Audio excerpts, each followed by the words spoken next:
up, Woodward? We are starting off your day with a brand new crew. Meet Broder.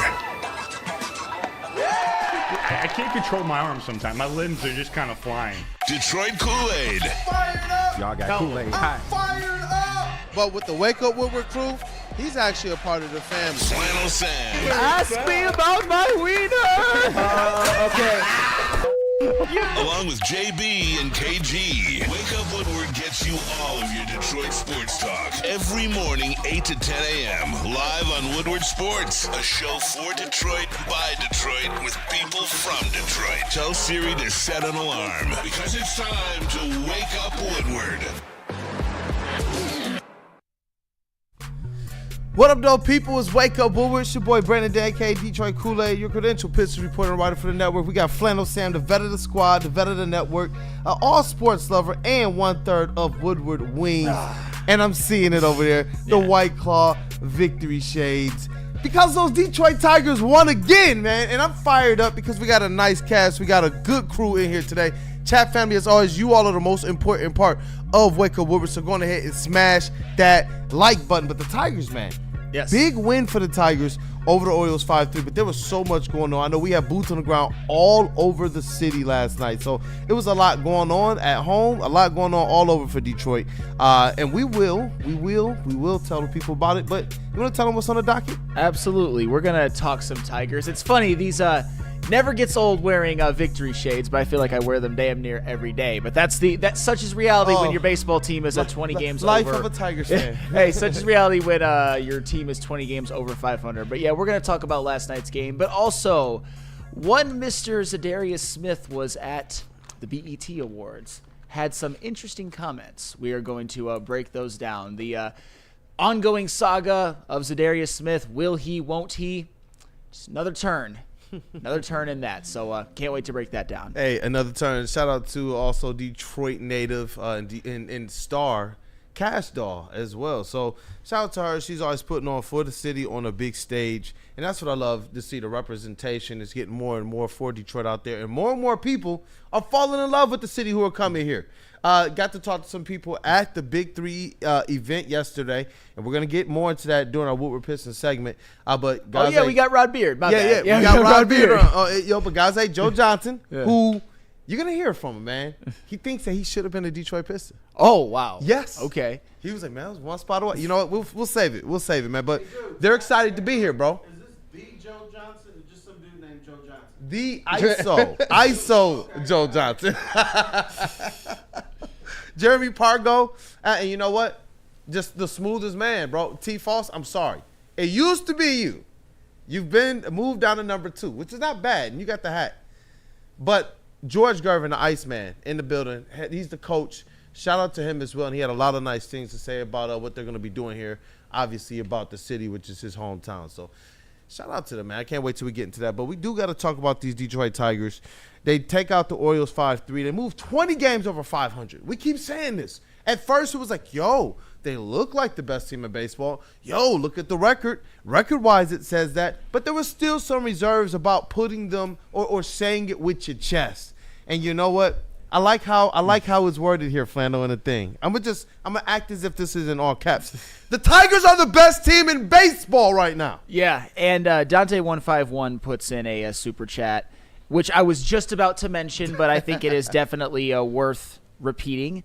And the Tigers are 8 games ahead of the Twins. Yes, they are 8 games ahead of the Twins, who are in second place. 9 games ahead of the Guardians, who we know that the Guardians still appear to have the Tigers' number a bit, so you want to be as far clear of them as absolutely possible. Hopefully you don't even have to face them come playoff time. And 9.5 ahead of the Royals. And as I've said about this team, whenever, usually, besides for this past White Sox series, when the Tigers have had the opportunity to take out the trash, they do it. And don't get me wrong, the Orioles, they've got some talented players. We all know about what Gunnar Henderson is and has been. Ryan O'Hearn's having a heck of a year. Jackson Holliday, we know how hyped he was. He's finally starting to put it together a bit. Adley Rutschman was once great, has fallen off a cliff. But you understand what I mean. They have talented players, but their pitching has been awful. And after last night, the Orioles are now 13 games under 500. So yes, they qualify as the trash for now.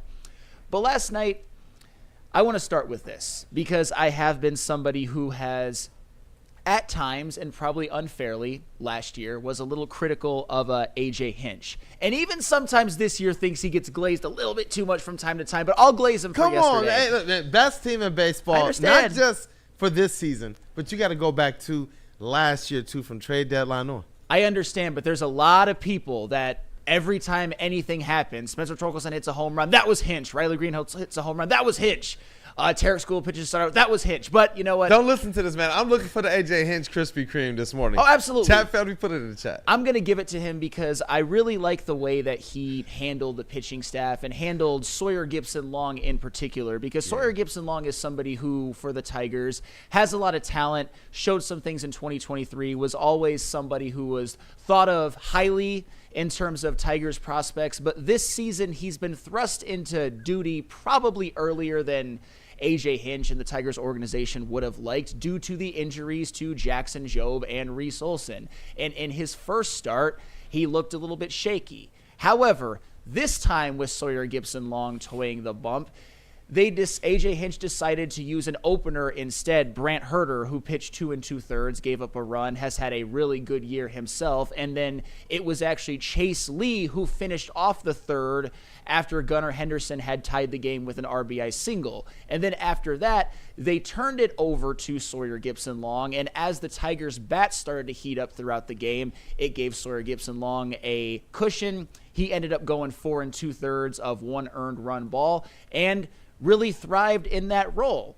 And we all know that A.J. Hinch has had to, at points during his Tigers tenure, particularly last year and even a bit this year, had to resort to some form of pitching chaos and using openers. And we all know that that's more prevalent in the MLB nowadays.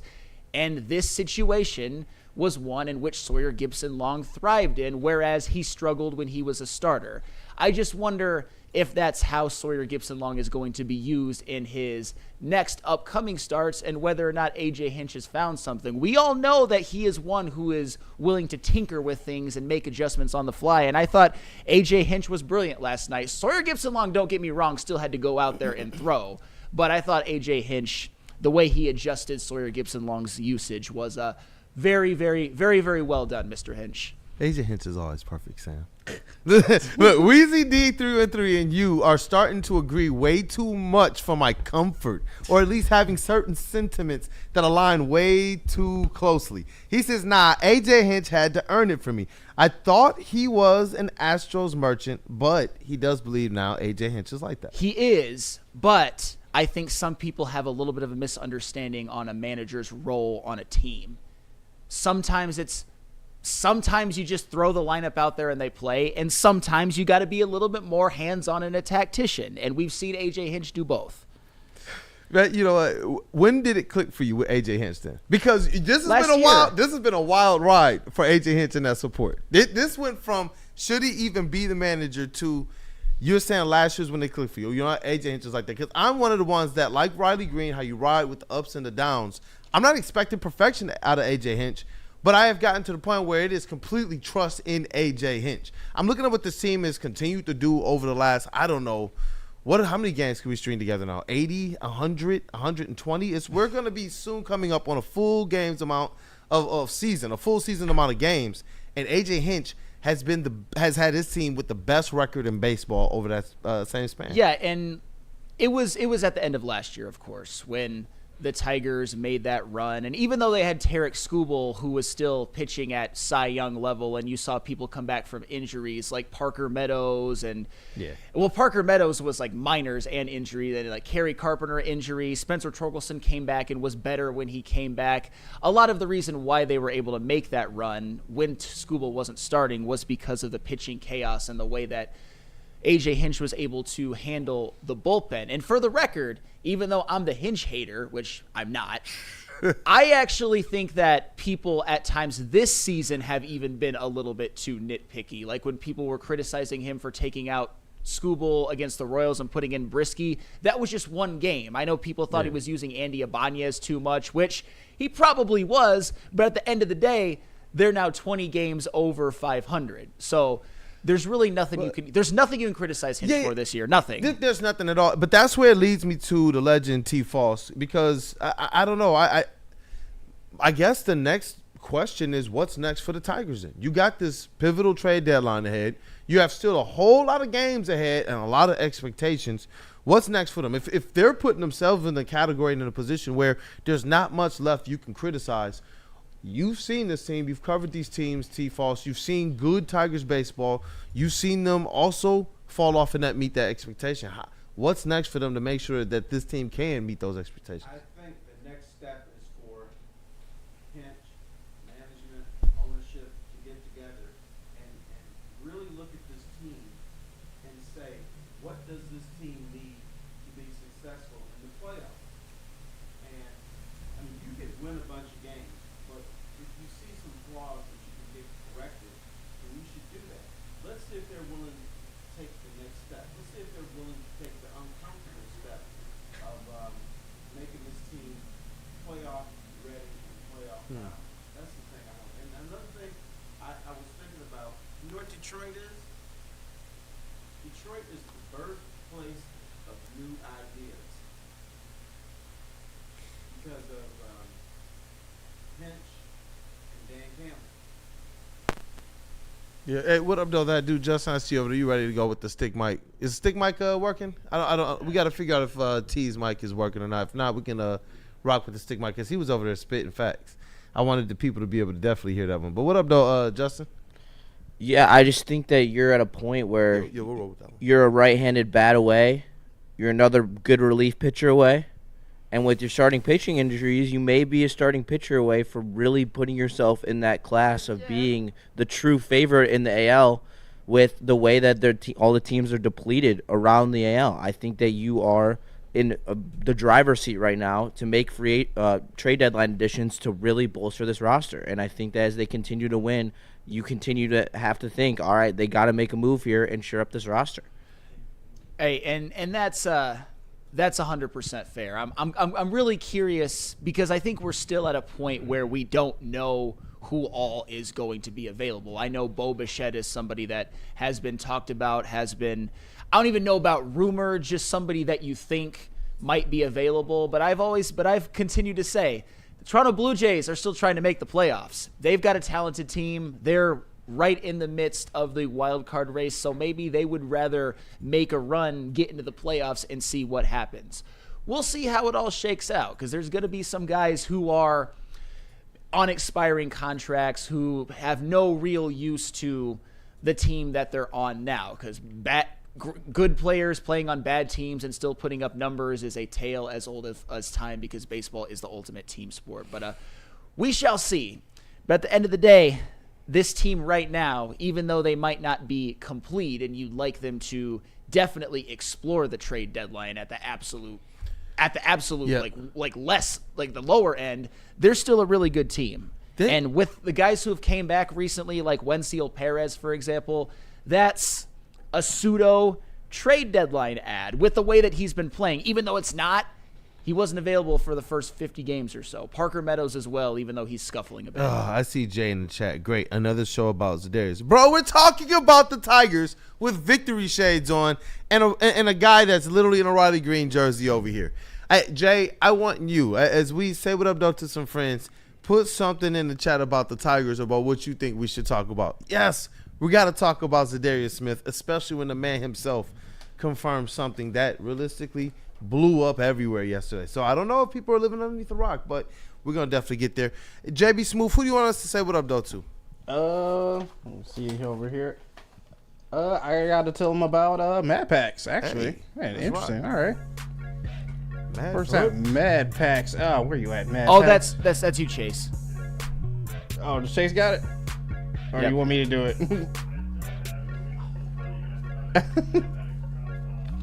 Mad Packs dropped on June 30th. We don't have the paper over here, but we still know about Mad Packs. They got the THC Moon Rocks that hit like a blizzard. Their live resin infused pre-roll, the Boom Shakalaka. Boom Shakalaka. They dropped at stores and dispensaries all across the state of Michigan on May 30th. So go get stocked up with Mad Packs. They're all over, and stay tapped in with Woodward Sports to find out more about Mad Packs and where you can find their products. Tired of losing out on the car My of your bad, dreams? Bad credit? No credit? At the Feldman Chevrolet Freedom Sale, we say yes. Over 5,000 new Chevys to choose from, all priced to move with our best deals of the year. Get a 2025 Silverado for just $149 a month, or this 2026 Equinox for only $209 a month. When other dealers say no, Feldman Chevrolet says yes. Don't miss the Freedom Sale, going on now at Feldman Chevrolet, Michigan's #1 Chevy dealer. Big injuries, big news. Twice a week, Dr. Jeff Pierce from Michigan Sports and Spine joins Woodward Sports Network for the Injury Insider Report. Big D Energy Tuesdays at noon, and Ermanni and Edwards with Maz Thursdays at 3:30. Get expert analysis and in-depth breakdowns on the latest sports injuries from the man trusted by top athletes in the community, like D-Mac. Whether it's the Lions, Pistons, Tigers, or Red Wings, Dr. Pierce talks us through it all. Don't miss the Injury Insider Report with Dr. Jeff Pierce, your go-to source for understanding the impact of injuries on the games and players we love. Only on Woodward Sports Network. Scan the QR code on the screen or go to MichiganSportsandSpine.com to see if Dr. Jeff Pierce can help you. How do people feel about getting a Planet Fitness membership for $15 a month? How do they like working out in a clean and spacious gym that's filled with equipment for every workout? And how about free fitness training in the judgment-free zone that leaves them feeling energized all day long? Join Planet Fitness today with the free PF app, online or in club, and start getting that big fitness energy for $15 a month. Head to WoodwardSports.com and click on Shop. Get the latest in Detroit sports apparel and exclusive Woodward Sports gear. WoodwardSports.com can get the whole team outfitted. Love the Pistons, Red Wings, and Tigers? We got something for you, too. Shop online at WoodwardSports.com. Stanford, Buick, and GMC have great offers for everyone. Get a 2025 Envision Preferred AWD for only $259 per month, or try out the 2025 Sierra Double Cab Elevation for only $169 per month. Don't forget about the 2025 Hummer EV SUV for only $699 per month. Get to Les Stanford today and check out their massive inventory. Les Stanford, Buick, and GMC, lesstanford.com. Jungle Cats, this one, the Detroit Tigers, another victory, and well on the way to, in my opinion, another series win. This is just all they do. It's been insane to be able to track what this team has done, because you can dang near count on them to go and win at least 2 games in every single series. They've done that in all except for a handful this year, and they've played through a plethora of games already, coming up on 70 games played this year, which they will reach in this Orioles series. And right after that, they got a couple series that are definitely going to be tough. I think the Reds one is a handle your business series. Then you got the Pirates and the Rays and the Athletics. So for them to be able to have gotten through that gauntlet, remember we were predicting different records that they need to come through, that stretch of games with. They acquitted themselves quite well, and not just that, but them extending their lead. The last time we did the check-in on where they were in the standings, about a week ago, they were 6 games up? 6 games up on the Twins, 6.5 up on the Guardians. So when you read off that this team has widened it even more, and at that time the Yankees were just a game back, now they're 2.5 games back in the AL overall. The Tigers are mashing, man. They're doing work, but not everybody. Let me see here. Not everybody is. Some people are like, wait, not so fast. There might still be some concerns here. L in the chat, he says we should be careful going forward. The Orioles and the Tigers positions have been intrinsically linked. Orioles were 21 games over 500 this time last year. Mind you, the Tigers are 20 over right now. While we were lacking, positions are completely reversed 1 year later. With the Orioles, they've got no pitching, and that's the biggest difference. Their only pitcher was Corbin Burns, who they let walk, and he was only there for 1 year. And unfortunately, Corbin Burns blew out his elbow with Arizona. They don't have they're one of the worst pitching teams in all of Major League Baseball. That's the biggest difference. And we all know that that's not the case with the Tigers. I mean, if you want numbers, the Orioles currently have the 3rd worst team ERA in all of MLB, and one of their hyped prospects, Cade Povich, you saw him on the bump last night. He's a bum right now. He's an absolute scrub as of right now. A bum, I tell you. We know that he's talented, I guess, but speaking of which, we kind of figured that some of the bats in totality would have a bit of a get right last night against one Cade Povich, and I would say that they did, even though it wasn't like the explosion that we've seen from them at times. It was still 5 runs, multiple players having multi-hit games. Spencer Torkelson with a big home run, Riley Green getting on base 3 times, Zach McKinstry with a couple of hits, Wenzel Perez with a couple of hits. They did their job, and that's another thing that this Tigers team needs to do and continue to do is when you go up against teams like the Orioles and starters like Cade Povich, pound them and pound him. And I think they did enough. They certainly did enough. 5 runs, usually going to get it done if you're the Tigers. Yeah, definitely. But, it's interesting because over the first 40 games, we believed, you know what, the offense is really, really matching. And I'm glad that we braced ourselves. We believed, you know what, things will come back to some type of normalcy because what they were doing at hitting anywhere between getting 8 to 10 hits per game, and they were getting between 4.5 and 5.5 runs per game over the first 40 to 50 games of the season. That was absolutely insane. But we saw the bats start to cool off a little bit. We still saw this team win and, in fact, increase their lead. I believe this. I think that the Detroit Tigers are quickly proving themselves to be one of the most complete teams in all of baseball. That's what I believe is spurring them. We still look and we see with our own microscope, hey, maybe they need an extra bat, maybe they need an extra arm. But every single time, even in the Guardians series, to us, we were losing our crap, bro. People's hairline was going back just a little bit further. People were aging at a little bit faster rate. Lost that first one, lost that second one, lost that third one, and then we got a little bit of medicine with Skubal on the mound. But then we went literally the next series and realized, wait a second, the Guardians are back even farther than us. Every now and then, you're going to hit your little speed bumps. But this team has continued to show, you know what, they're a little bit different because over the last 20 games, it looks a lot different than over the first 40 to 50. 3.65 runs per game in their last 20. That to me, and in 155 total hits over their last 20, that to me is where you see this team. They've figured something out here. And they are going to be robust to really a lot of the ups and the downs. I know you said you want to talk about the hitters, and that's where it's nice to see the bats perk up and get right. Sometimes you need these series, and I do believe that over the next maybe 3, 4, or 5, we will see more of what we saw over the first 30 or 40 games of the season out of the bats. I think we're going to start to see that return.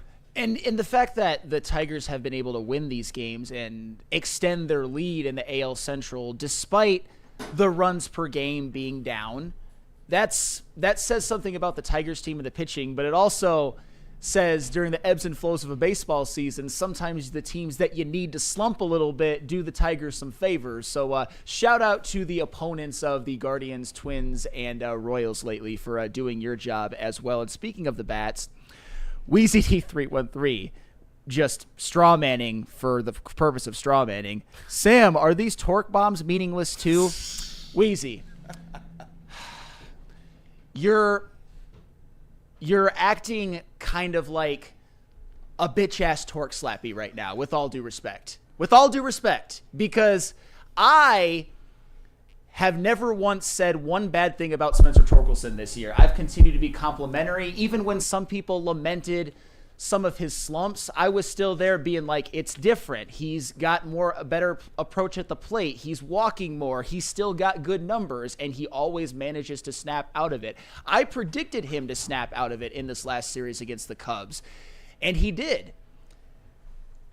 I will never apologize for criticizing him last year, though. But what I did do at the beginning of the season is say, I was wrong. I didn't expect this from you, Mr. Torque. And now you're playing great. And I think right now, Spencer Torkelson, barring another slump or a catastrophic slump, is probably going to be in the All-Star game. So, Wheezy, miss me with that. You're just, your homoerotic man love for Spencer Torkelson is showing.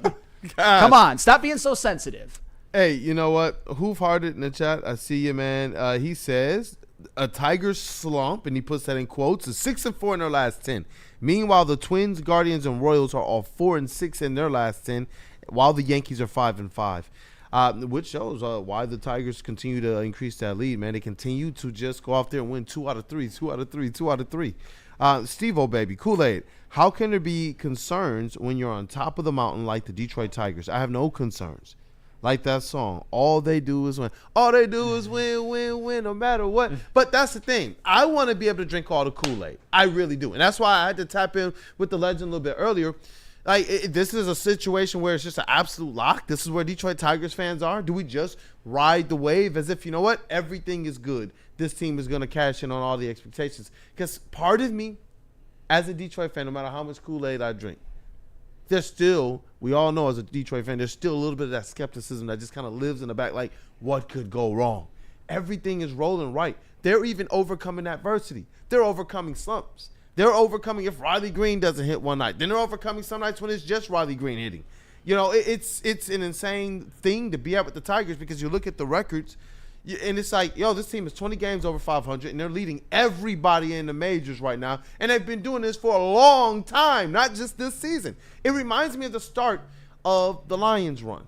When that last half of the season, they were one of the best teams in all of football. Then the second half, it was like, hey, listen, we're here. BTA. And now we're seeing the Detroit Tigers do the same thing. And I'm like, is it finally safe? Is it finally safe for me to feel the ways that I did from like 06, like 011 to 11, 12? Like, is it finally back to that point with those Tigers? Because those Tigers always had real World Series expectations. They got there a little bit differently. But it's so crazy now to see this team going out there and doing what they're doing. And to know that they've strung this together. We talk about does momentum carry over from one season to the next over the offseason. This Tigers team just didn't matter. They didn't care. It's an amazing thing to see right now. I mean, I think it has to do with if you have some concerns, it's because when you're a team that's 20 games over 500, when you made the playoffs last year, when you're on the up and up, at some point you're going to have to get it done come playoff time. And we know that the playoffs, if you have a couple of bad days, if a hitter goes through a slump, if a usual reliable pitcher gets rocked, you might bow out sooner than you should. So I understand people not wanting to get too excited, but to me, just on the day-to-day coverage of the Tigers, I don't care if they lose a game. I don't care if a player or two goes through a slump. As long as they continue to take care of business, get that division title, all these guys continue to put up good numbers, I'm relatively fine. But T-Fall, so you telling me it's safe for me to just put away the concern with the Tigers? Like, as a fan, think about it. We've been punched in the nuts before, man. With these Tigers, it's really safe. They're there because you were the one who told me it was safe to believe in the Lions. When realistically, though we're fans of it, though we'll drink the Kool-Aid, a lot of people say, no, they're not ready. They're not there yet. You said, oh, no, this team is a Super Bowl contender. And what they do, they went out there, and you said that they're for real. You said, I've been around this organization for a long time. I've seen how it runs. I've seen how it works. I know the people. You know, and now you're looking at the Tigers who've overgone this overhaul, man. Like, you telling me it's getting to that point? You ready to give them that stamp like you gave the Lions? It's never safe. You have to understand, it's never safe. There's always things that can happen. Baseball is such a long sport. It's a long season, 162 games. And I believe this, a team remanufactures itself 5 to 6 times during the season.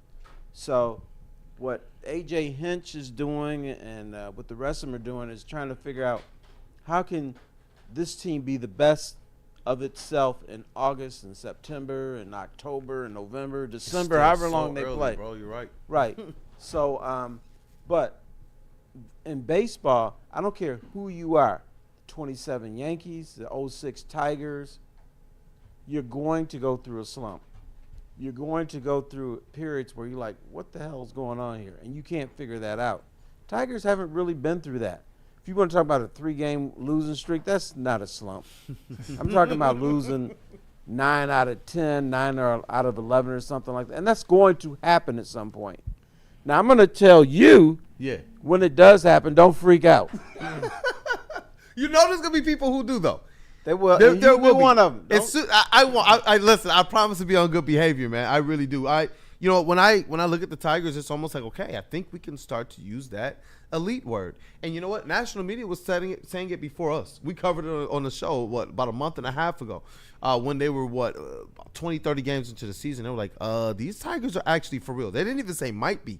They said if they were beating up on the dredges of the MLB, we would say they might be. But look at who they're winning. Look at their records against these teams. And that also included an 0-3 sweep at the hands of the Dodgers. And there were still like 4 or 5 games up on teams with the winning record, teams that had made the playoffs over the last years. Like, that, to me, is incredible. They were ahead of it. When we talk about, like, how hard it's been for some of these other teams to get their respect ahead of schedule, it seems like there are, at least from a national perspective, a lot of people who believe this Tigers team is for real.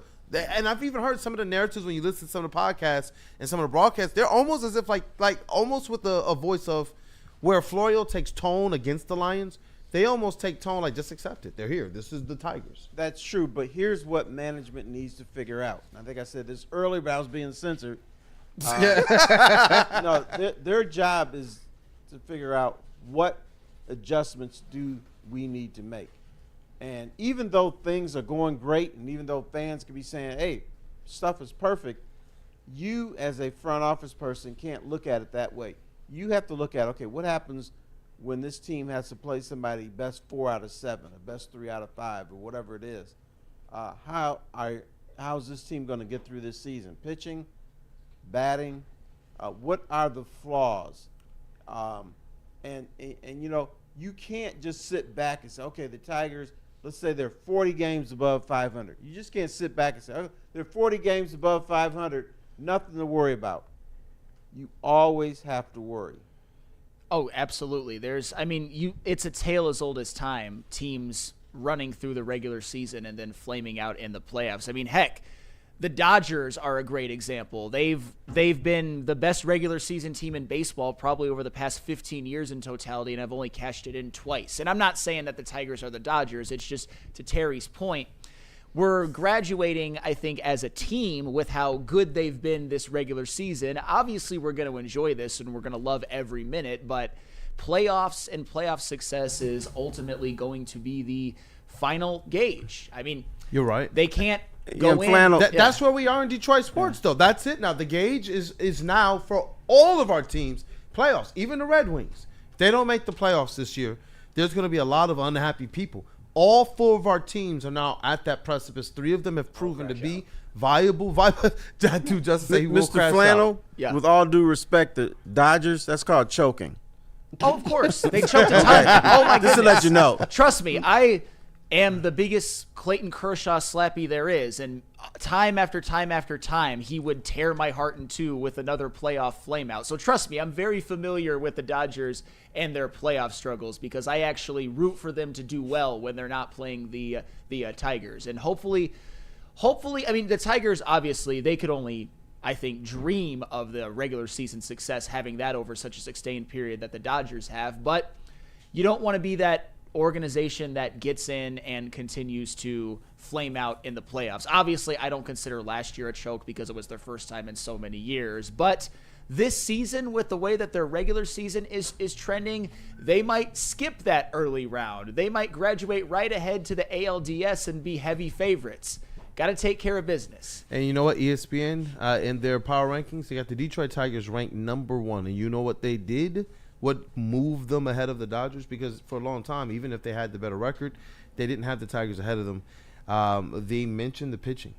Yeah. That's what they said it is. They said that this rotation isn't just Terry Skubal, and they do mention Kaiser Montero, even filling in for the injured Reese Olson, proving how deep this team is and how, regardless of like what's going on with a starter or injuries or slump or this or that, this team just keeps winning. Well, that's the thing. Like Kaiser Montero, he would be one of the best pitchers on the Orioles right now. Like, it's a luxury to have somebody like him as your 6th starter and Sawyer Gibson-Long as like your 7th starter. Because that's the thing about these Tigers, and we'll get to a Za'Darius in just a second, but they haven't even benefited from injury luck. Mize went on the IL. Job and Olsen are currently on the IL. Matt Vierling was on it, then off it for 4 games, on it again. Wensiel Perez didn't play the first 50 games. Parker Meadows didn't play the first 60 games. And they're still managing to do what they've done. It's incredible, but it also speaks to the depth of this organization and the depth, as you said, of the pitching staff. Because Kaiser Montero, he's an MLB starter, just not on this team when all things are right. It's a bloody luxury, man. Bro, in just a few short years. What up, though, that dude, Justin? And I do like hearing the Tigers at number 1 in the power rankings, but why I believe that we have to be so aggressive at the trade deadline is because you have to remember the Dodgers are at some point going to get Shohei Ohtani back as Wait, a pitcher. hold on. You're saying you want them aggressive, not just kind of monitoring, see what you can do. They need to be aggressive. Talk because to me. with the Dodgers are going to be aggressive. They're going to be willing to sell the farm like they are every year. They're going to be, and then they have Shohei Ohtani who's going to come back from his injury and he's going to be pitching. And then you have Glass now, who's also going to come back off the injured list. Like, they are going to have weapons that they're going to add to this team. And the Tigers, yeah, we have a few more players on IL that we're going to add to this roster, but we still need a premier right-handed bat. Like, this bullpen can be better. Like, we have the ammunition in our farm system to actually make these types of moves. And I'm not saying to sell the farm and to get rid of Max Clark and Rayner and all these guys who are playing so well in the minor leagues, but when we're talking about picking up a guy like Bo Bichette, who you're not even going to have to probably give up a high-level B prospect for him because he's on a 1-year deal, or we're talking about Aroldis Chapman, who's an aging closer, like, these guys are depreciated assets who aren't going to cost a ton of capital. Like, that's where we need to jump in and be like, all right, we can make our team better for a low cost. Like, we have to be able to make those moves and be able to risk the farm system to go and get this World Series, considering the fact that Skubal is still not locked up, and you have a 2-year window that is open right now that you need to capitalize. You're right, man, because what is the point of saying, oh, we got Skubal under control if you're not going to capitalize during that window? Like, if you have the opportunity right now and you have a squad that's going out there and realistically putting BTA, they're widening their lead. It didn't even matter. Like, you lost 3 out of 4 games to the Guardians. And it literally didn't matter. Your lead over that same team since that series is 3 games bigger than it was before the series. That's insane to me. I don't know, man. It's just a matter of, though, you know that the Dodgers are willing to spend the money for their aggressiveness. And that's where you're wondering, are the Tigers there? Is Chris Ilitch, the one that we saw, willing to open up the pocketbooks for Bregman, but he wasn't willing to bend to all of the other stipulations in the contract? Is that Chris Ilitch? Is that Chris Ilitch showing up to the trade deadline when you're talking about aggressive? Well, and that's why, and we should be rooting for the Blue Jays to lose every game from here on out so that they're out of it by the trade deadline and they actually want to sell Bo Bichette. Because on good this, points by Justin. Because to be honest, I've had some issues, especially last year, with Bo Bichette as a player. However, this season, after a bit of a slow start with his power, he has rebounded. He's putting up a nice year. And on this team, the biggest weakness on this team has been hitting production from the shortstop position this year. With all due respect to Trey Sweeney, he should not be your starting shortstop. Even now that their outfielders are getting back, like Perez and Meadows, and you could slot Javi in at shortstop. Even though Javi was a nice story, and he did get a nice base hit yesterday, RBI single, shout out to him, his numbers have fallen off a cliff. Bo Bichette on this team in this lineup would upgrade the position, at least at the plate and even in the field a bit, so much that could be a difference. Bo Bichette would uniquely be just a seismic addition to this team. He was born to play in Comerica Park. The way that he hits, he's a gap hitter. He hits to all parts of the field. To be able to take advantage of the wide alleys that Comerica Park has, Bo Bichette would be a perfect add to a team that's looking for a right-handed bat that can shoot the gaps. And he's got a little bit of pop in his bat. He's got a couple 20 home run seasons, so he's going to add a couple big swings in there as well. I just think it's such a slam dunk move for a position of need that Tigers have. It just, especially with the Blue Jays falling out, I just think there's no better player that the Tigers could add. But just remember, as I said, the Blue Jays are not out of it. They need to go on a bit of a skid, because if I'm the Blue Jays and the AL is still, I think, pretty open, even though the Tigers and Yankees have separated themselves, they're both flawed teams. If I'm the Blue Jays, if I feel like there's even a chance that I can get into the wild card and make a run, I'm probably keeping Bo Bichette. I don't know what goes through the mind of their GM. I don't know if there's a certain haul that the Tigers could give to make it extra tantalizing, but root for the Blue Jays to lose. Just that's my one assignment for all of you in the chat and all of you in this room, besides rooting for the Tigers to win. Keep rooting for the Blue Jays to lose. Keep rooting for the Blue Jays to lose. Keep rooting for the Central to lose. And just because we don't like them, keep rooting for the Yankees to lose too. I want to see the Tigers go out there and capitalize on everything in front of them. Go out there and not just win the division. Go out there and have the best overall record in AL going into these playoffs. Give yourself that much more confidence because we see what this team is doing right now. Harris made some very, very good tweaks to this team during the offseason. We see how much the internal growth has spurred this. From even contributions from guys that we didn't know.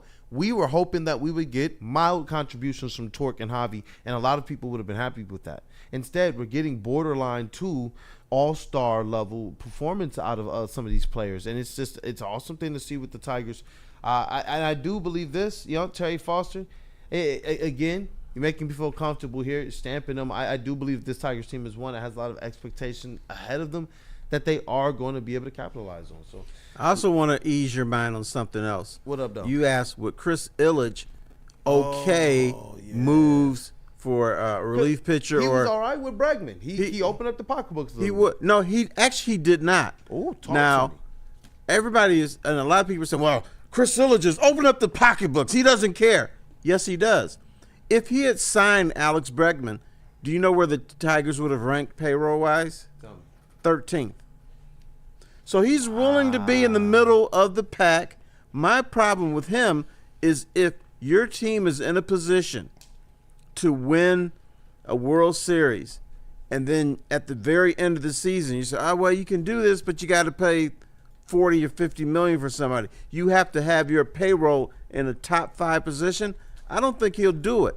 But you ask, would he be okay with adding to the team for a right-handed bat and a relief pitcher? I think he would, because it's not going to cost him that much. So I will ease your mind, but hope and pray it never comes down to oh boy, we're going to have to add 50 million to the payroll if the Tigers are going to move forward. That ain't happening, bro. Jeez, no, that's actually a good point by you, man. That's a really good point by you. It almost, if there's one thing I'm going to temper, like if we had to decide, do you cool on if the Tigers can keep this pace, or do you cool on if Chris Illich will come through with the money?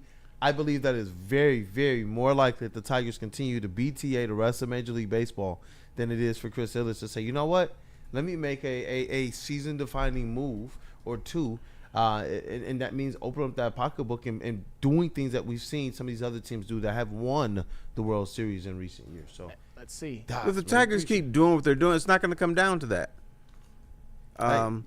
He is getting away with right now they're 18th in payroll. He's getting away with something that we didn't think he could do. We thought you had to have a top 5 payroll to compete for a World Series. And when you look at Major League Baseball, for the most part, the teams with the top 8 payrolls are right there. And there's this little tiny outlier. It's called the Detroit Tigers.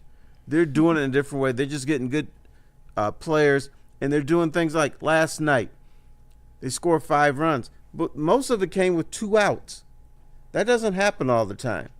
So the Tigers, I would say, are being special this year. And the one word I keep using, they're not superstars. They're consistent. And that's why we question whether they can do something, because Aaron Judge is not on the roster. Ohtani's not on the roster. There's a bunch of guys that are just workhorses that work hard. They get hits at the right moment, the right time.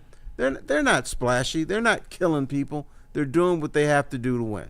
Hey, but you know who is on the roster? Mr. Riley Allen Green. And I think that is a good way to segue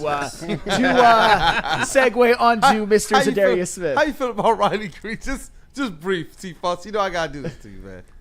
I like Riley Green. The only thing I questioned about him, I questioned if he was an all-star last year. Yeah. Other than that, the dude is good. He's getting timely hits. He's the spark for this team. So, yeah, I'm not going to fight Sam about Riley Green now. I have no ammo. I tried to throw a little bit of bait into the water, man. Shout out to these sharks over here, man. But you're right. Let's get into it. Za'Darius Smith. That was really the news, the absolute news of the night. When that broke, as soon as that hit socials, man, shout out to our amazing social team, too. That thing took off. So shout out to Za'Darius Smith. We're gonna get into it. Absolutely. Who we saying what up though to? We are JB saying Smith? to merch. Yep, merch and Merch. Planet Fitness. Yep. So let me tell you about some merch. Wear your merch to Planet Fitness. Hey, you could actually head over to woodwardsports.com and click on that shop tab. We are dropping new designs for you every single night. We got a Frank Ragnow shirt in the works for you as well too. But you know you got to go out and grab yourself that Woodward Tigers gear that you can also wear at Planet Fitness as well too. And you can't forget about the LFG Red Wings t-shirts and hoodies that are still available for you to go work out at Planet Fitness as well. All you got to do is head over to woodwardsports.com and click on that shop tab. But let's hear from Planet Fitness. Hey, absolutely. It's fitness that fits your budget. No matter where you are, there's a Planet Fitness close by. There are more than 50 in Metro Detroit and thousands more throughout the world. At Planet Fitness, you'll experience a squeaky clean gym that has tons of equipment, friendly, knowledgeable staff, and a totally judgment-free atmosphere. Did you know that all Planet Fitness memberships include fitness training for no extra cost? Want all the perks? Upgrade to the PF Black Card and enjoy use of amenities such as unlimited use of the Black Card Spa featuring hydro massage, massage chairs, and total body enhancement, and more, along with access to over 2,500 locations worldwide and unlimited guest privileges. For more information or to join today, visit your local Planet Fitness or planetfitness.com. It's part beauty, part beast. It's for those who dare to be different, for those who want to stand out, and for those who are built for more. The all-new Ineos Grenadier combines strength and style for an unmatched driving experience. Sold exclusively at Feldman Ineos of Waterford. Detroit sports fan, Woodward Sports is here to give you all the Detroit sports you can handle. Weekdays, make sure you're locked in on Wake Up Woodward from 8 a.m. to 10 a.m., followed by Big D Energy with Neil Rule and Darren McCarty from 11 a.m. to 1. Up next, you can't miss Ermanni and Edwards with Maz from 2 p.m. to 4 p.m. And finish the day out with the bad boys of Detroit sports media, the Woodward Heavyweights, from 5 to 7 p.m. Okay, wait, that isn't enough for you, you sports freak? Check out Woodward Wings, Woodward Ringside, and the Lions Weekly Update every Sunday with Broder, Terry Foster, and Sean Baligian. Subscribe on YouTube for all our great content, and make sure you're following on all social media, X, IG, Facebook, and TikTok. You want sports? We got you covered. Detroit's #1 sports network, Woodward Sports. You know how some things are so good they should be world famous, but they're not? Our house-made vinaigrette is one of those things. And the antipasto salad, we drizzle it over. Same with our hand-battered chicken tenders. Original recipe soups and pasta sauces. It's almost as if our original, world-famous Detroit-style pizza is mocking them. And that's not very nice. Gives away more cash and prizes than Woodward Sports. You don't believe us? Here's our latest $10,000 winner. You know, you guys posted, hey, if you guess all this stuff right, we'll give it's $10,000. I'm like, okay, well, why the hell not? And the winning doesn't stop there. How about our Outkick Your Coverage winner? I think you won. This guy's got a hot girl. Bigger prizes, bigger giveaways, cash, merch, tickets, and more. All from the biggest sports network in Detroit. No one does it bigger and better than Woodward Sports. Make sure you're following, liking, subscribing on Instagram, Facebook, X, and YouTube for your chances to share in the winning. From Detroit's #1 sports network, Woodward Sports. Hey, you guys looking to upgrade your relaxation game? Check out the Massage Chair House in Bloomfield Hills, Michigan. The largest massage chair showroom in the Midwest with top brands like Infinity and Osaki. Located near the corner of Long Lake Road and Woodward. Experience luxury comfort with Dr. Eric Duncan, the wellness doc, creator of the top YouTube massage channel review. Book a visit at www.massagechairhouse.com or scan the QR code above my head and visit Massage Chair House, your ticket to ultimate recovery and relaxation. Hey, we are back. Wake Up Woodward, and it's time to TLB, Flannel Sam. You got to tell the people what that is. Talk Lions, bitch. Word to our brother Matthew Broder. Shout out to our brother KG as well. We got Cavassier Chase holding down the sound booth. Man of many talents over there, just as his Fast and Loose partner, JB Smooth in the TD booth, Woodward Sports MVP. We got intern Noah, intern Ryan in the building, as well as the legend T. Foss and that dude Justin. And Ed O'Neill, word to Ed O'Neill, he says, if Z signs, we need an I'm fired up from Kool-Aid. You already know. When we saw this video last night, Flannel, I sent it to you immediately. It was like, bro, like crying emojis. We got a victory lap this. This is something we've been trying to will, and we've continued to conjecture. Maybe this is just old man stuff, OG stuff. Maybe this is just what the Lions are doing because he's an older player. Brad Holmes said, hey, I put the fielders out there already. We had already heard from Brad as it relates to that. Been in touch with Z, been in touch with his representation. He knows what we can do. And what have we seen out of Big Z? That man has just been more and more and more Detroit. Just wherever Cash Doll is, he's been there to support her. And then we just see him, decked out in the Detroit gear. But should we show the people what video kind of took over social media? Yes, sir. You got that one, JB? When you signing that contract with the Lions, soon. Okay, that's all I need to hear. When you signing that contract with the Lions, soon. Okay, that's all I need to hear. You know what? I'm fired up anyway from you, man, with the buffs on. And you know what I like? The way my man started to smile as soon as he heard Lions. He looks ecstatic. And I'm hoping that this is a whole lot more sizzle to the steak. I'm really hoping this is more steak than sizzle with Za'Darius Smith. Not just conjecture, not just put on the spot, but this is a situation where we're going to see Za'Darius Smith as that bookend for Aiden Hutchinson. We were just talking about this just yesterday.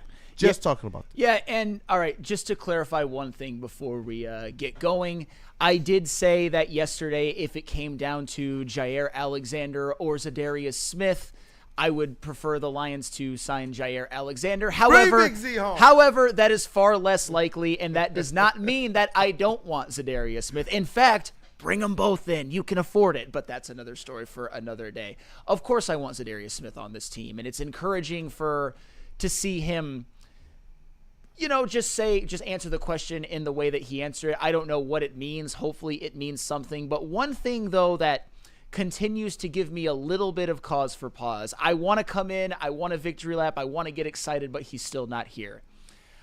This is just a gut feeling, and it goes off of what I've heard from him. That Detroit skepticism I talked about. But I think there's merit to it. Oh. I don't think Brad Holmes views Za'Darius Smith like we do. I think we view Za'Darius Smith as essential. I think Brad Holmes views Za'Darius Smith as luxury. I think that Brad Holmes feels perfectly comfortable with Marcus Davenport as edge 2 in conjunction with AQM and Josh Pascal. I think that with Za'Darius Smith, it's only for the right price. And let's just be honest. The way that Big Z has played, not just this year, but in the previous couple of seasons, I don't think he necessarily has to take a discount if he doesn't want to. And don't get me wrong, he hasn't signed with anybody else yet, so maybe the interest is low. But at the end of the day, I think if Brad Holmes actually viewed Za'Darius Smith as essential, he would have never released him in the first place, even with the money, even with the dead cap next year. But to me, bring Big Z home. I think this would ease a lot of my trepidations about even the first 7 games or so, or even the whole season. I think Z would do excellently as the bookend to Aiden Hutchinson. I'm looking at the chat here. Weezy D313. Welcome to the chat, brother. Our resident Za'Darius hater. He says that I would take Jair over Za'Darius too. I'm not mad at that. He's mad that he missed that segment. But Ed O'Neill, I see you, says if we signed Smith, I'd feel more comfortable having Davenport as a rotational piece. Me too. When you talk about believing in Marcus Davenport, you would think that it would be nice to have some more depth there so that you're not relying so much on players who, in the past, availability has been a question mark. I don't want to have those types of questions. If we can find some way to mitigate and limit that with players that you believe in their talent, nobody says that if Davenport's healthy. Everyone believes if Davenport is healthy, he's going to perform, he's going to contribute for your team.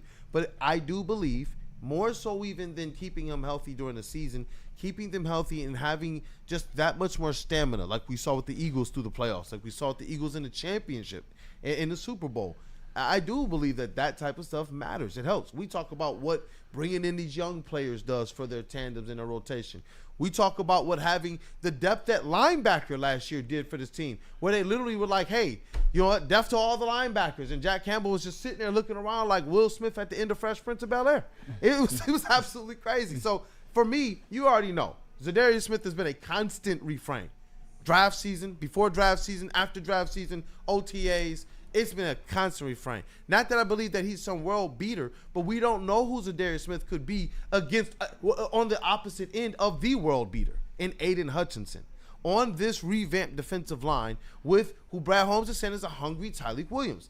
I do believe that this team is going to be in a better position to support Za'Darius Smith when last year it was Za'Darius Smith who had to do a little bit more pulling than the team could push. I do want to see Za'Darius Smith here with the Lions, and that's where, no, I'm not drinking the Kool-Aid saying that he's going to be this all-pro defensive end, but I do believe he's going to have an impactful season even better than we saw last year if he's playing opposite of Aiden Hutchinson. You don't need him to be an all-pro defensive end. And I think Flannel is correct. I mean, Brad Holmes would like him on the team, but not really. He's really not going to go out right now. I think he's trying to gnaw him down to a certain cap figure. That's our GM. If Za'Darius Smith is not on this team, it's going to be because of Brad Holmes. 100,000%. And I'm not saying that it's just this necessarily going to be a catastrophic mistake or anything like that. Only time will tell. I don't want to put stuff like that out there until we see the season. But yeah, 100% Terry's correct. Hold on. Do you agree with this? Weezy 3 Bro, I didn't know who AQM was. AQM is just as good as Z at this point. I'm glad you mentioned that because JB Smooth. It's funny. You think I just come in here all blind and just say stuff just to say it. I have a couple of graphics on Za'Darius Smith. You put up the shorter one. The shorter one really quick. Pressure rates last 3 seasons. Just throwing lobs up. Za'Darius Smith, and this is over the last 3 seasons because 2021 Z was out for most of the year and Josh Pascal's career has been 3 years. I thought that was a pretty good gauge. Pressure rates the last 3 seasons. Za'Darius Smith 15.1%, Marcus Davenport 11.4%, which is actually fine. It's good, but on a very, very small sample size. Al-Qadim Muhammad, 9.3%, and Josh Pascal, 7.5%. So, yes, Big Z over the last 3 years has greatly outperformed. We all know he outperformed all of these guys when it came to availability, counting stats like sacks and hits and tackles for losses, but even the pressures, Za'Darius Smith blows them out of the water. But I have an even longer one when it compares Za'Darius Smith to elite edges in the league. If you would put that one up, JB Smooth, which shows maybe he actually has been a world beater. Pressure rates the last 3 seasons. Micah Parsons, 18.3%, but I keep hearing he's overrated. That's a me thing. I'll move on. Nick Bosa, 16.9%. Myles Garrett, 16.5%. Trey Hendrickson, 16.4%. Za'Darius Smith, 15.1%, ahead of Aiden Hutchinson at 14.8%, Max Crosby at 12.9%, and TJ Watt at 12%. So over the past 3 seasons, even though he maybe isn't putting up the all-pros and the sack numbers that all of these guys are, he's still been very, very good and very, very impactful. And imagine what he could be opposite Aiden Hutchinson. I am more bullish about Za'Darius Smith than ever right now, even though I'd still rather have Jair. But the gap is closing. The gap is closing. And he certainly would be the second best pass rusher on the team. No question about it. Hey, you don't want Jair over Za'Darius Smith. Give me pressure anytime because the league rules don't favor cornerbacks. They don't allow cornerbacks to be shut down corners. So, but if you put the heat on somebody, then you make cornerbacks better. And you know what? I agree with that too. And that's why I see Lunchbox here. He says, so now we're worrying about pressure rates. Lunchbox, absolutely wrong show. Absolutely wrong show. I literally almost had like a heart attack at 31 fighting Neil Rule about Hutch's pressure. That's what I'm saying. Like this is exactly like, especially right after what Terry says, like this is not the show. This is not the show. We were the ones that talked about how good it was. And we talked about how the Detroit Lions were still able to manufacture pressure last year. Despite not getting the sack totals that you want to see, especially after they got devastated, we continued to talk about on Woo about the pressure that they were manufacturing. I sat in that sound booth for Cavassier is listening to this man to my right defend Aiden Hutchinson on the premise of the pressures do matter, despite the fact that you still wanted to see him get those sack totals. Well, and I know some people are mentioning his pressure rate Z's over the past 3 years is higher than Hutch's. If I want to give one bit of context to that, that does include Aiden Hutchinson's rookie year, when we all know he wasn't what he was. He took a big sophomore jump, and obviously we know what he did last year. So Hutch's pressure rate over the past 2 seasons, I don't have that number right in front of me, is probably close to what guys like Parsons and Bosa's are. So Hutch is definitely the better end and better at getting pressures. But still, I'm not even saying Z's as good as those guys, but the fact that he's getting pressure at a rate close to guys like Bosa and Parsons and ahead of guys like TJ, MF, and Watt is insane. It is insane. Pressure rate is very important. Back in the day when I was doing stories on why do the Lions suck, and I would call people around the NFL and basically ask them that. And they said, the one thing they said is the Lions don't put heat on opposing quarterbacks. Opposing quarterbacks are back in the pocket, patting the ball, looking around, deciding my 5th, 6th option, and they still don't have that heat. They said basically the Lions were in that heat because A, they don't put heat on the other quarterbacks, and B, they don't protect their own quarterback. So if somebody's making fun of pressure rates, shame on you, because I've been hearing for years that's the thing the Lions needed, and maybe they would have been better sooner if they did this, but they didn't think that way. Absolutely. I see Hoof in the chart, Hoof-Hearted, he says people want Z because the Lions D-line is elite at the run, but under average on sacking the quarterback. And Z gives exactly what the Lions are lacking on the line. Exactly that. You see it, what they're doing even to try and beef up and to give more depth to that interior. It only makes sense to me, especially if you're talking about supporting your Davenport signing, that you do bring back a Big Z. And you know what? You said something very, very important to me, T. Foss, earlier when talking about Za'Darius Smith, and that was that Brad Holmes. I think that this is him saying, you know what? I still run this. We're going to have our standards. We're going to have our people that we like, but we're not going to break one of the standards that will help us win now and long term, and that is also how they manage the cap. No matter how much people can say, but, you know, because I keep going back and forth over this. As they're starting to spend more and more money is where my mind continues to go more on the lines of maybe he did need to pinch just a little bit more from Big Z. And I know there's some others, because I was on this other side before. It's like, nah, but it's Big Z. You got him underneath controllability. It's not that much money. But now that I'm looking at it, Brian Holmes and the job he's going to have to do, and you're just shelling out big contract after big contract and historical contracts and setting the market, now is where I do believe maybe he is, not just for the big contracts to come, but for the flexibility of this team, even to make smaller moves and smaller signings. Think about some of the deals they made to bring back guys.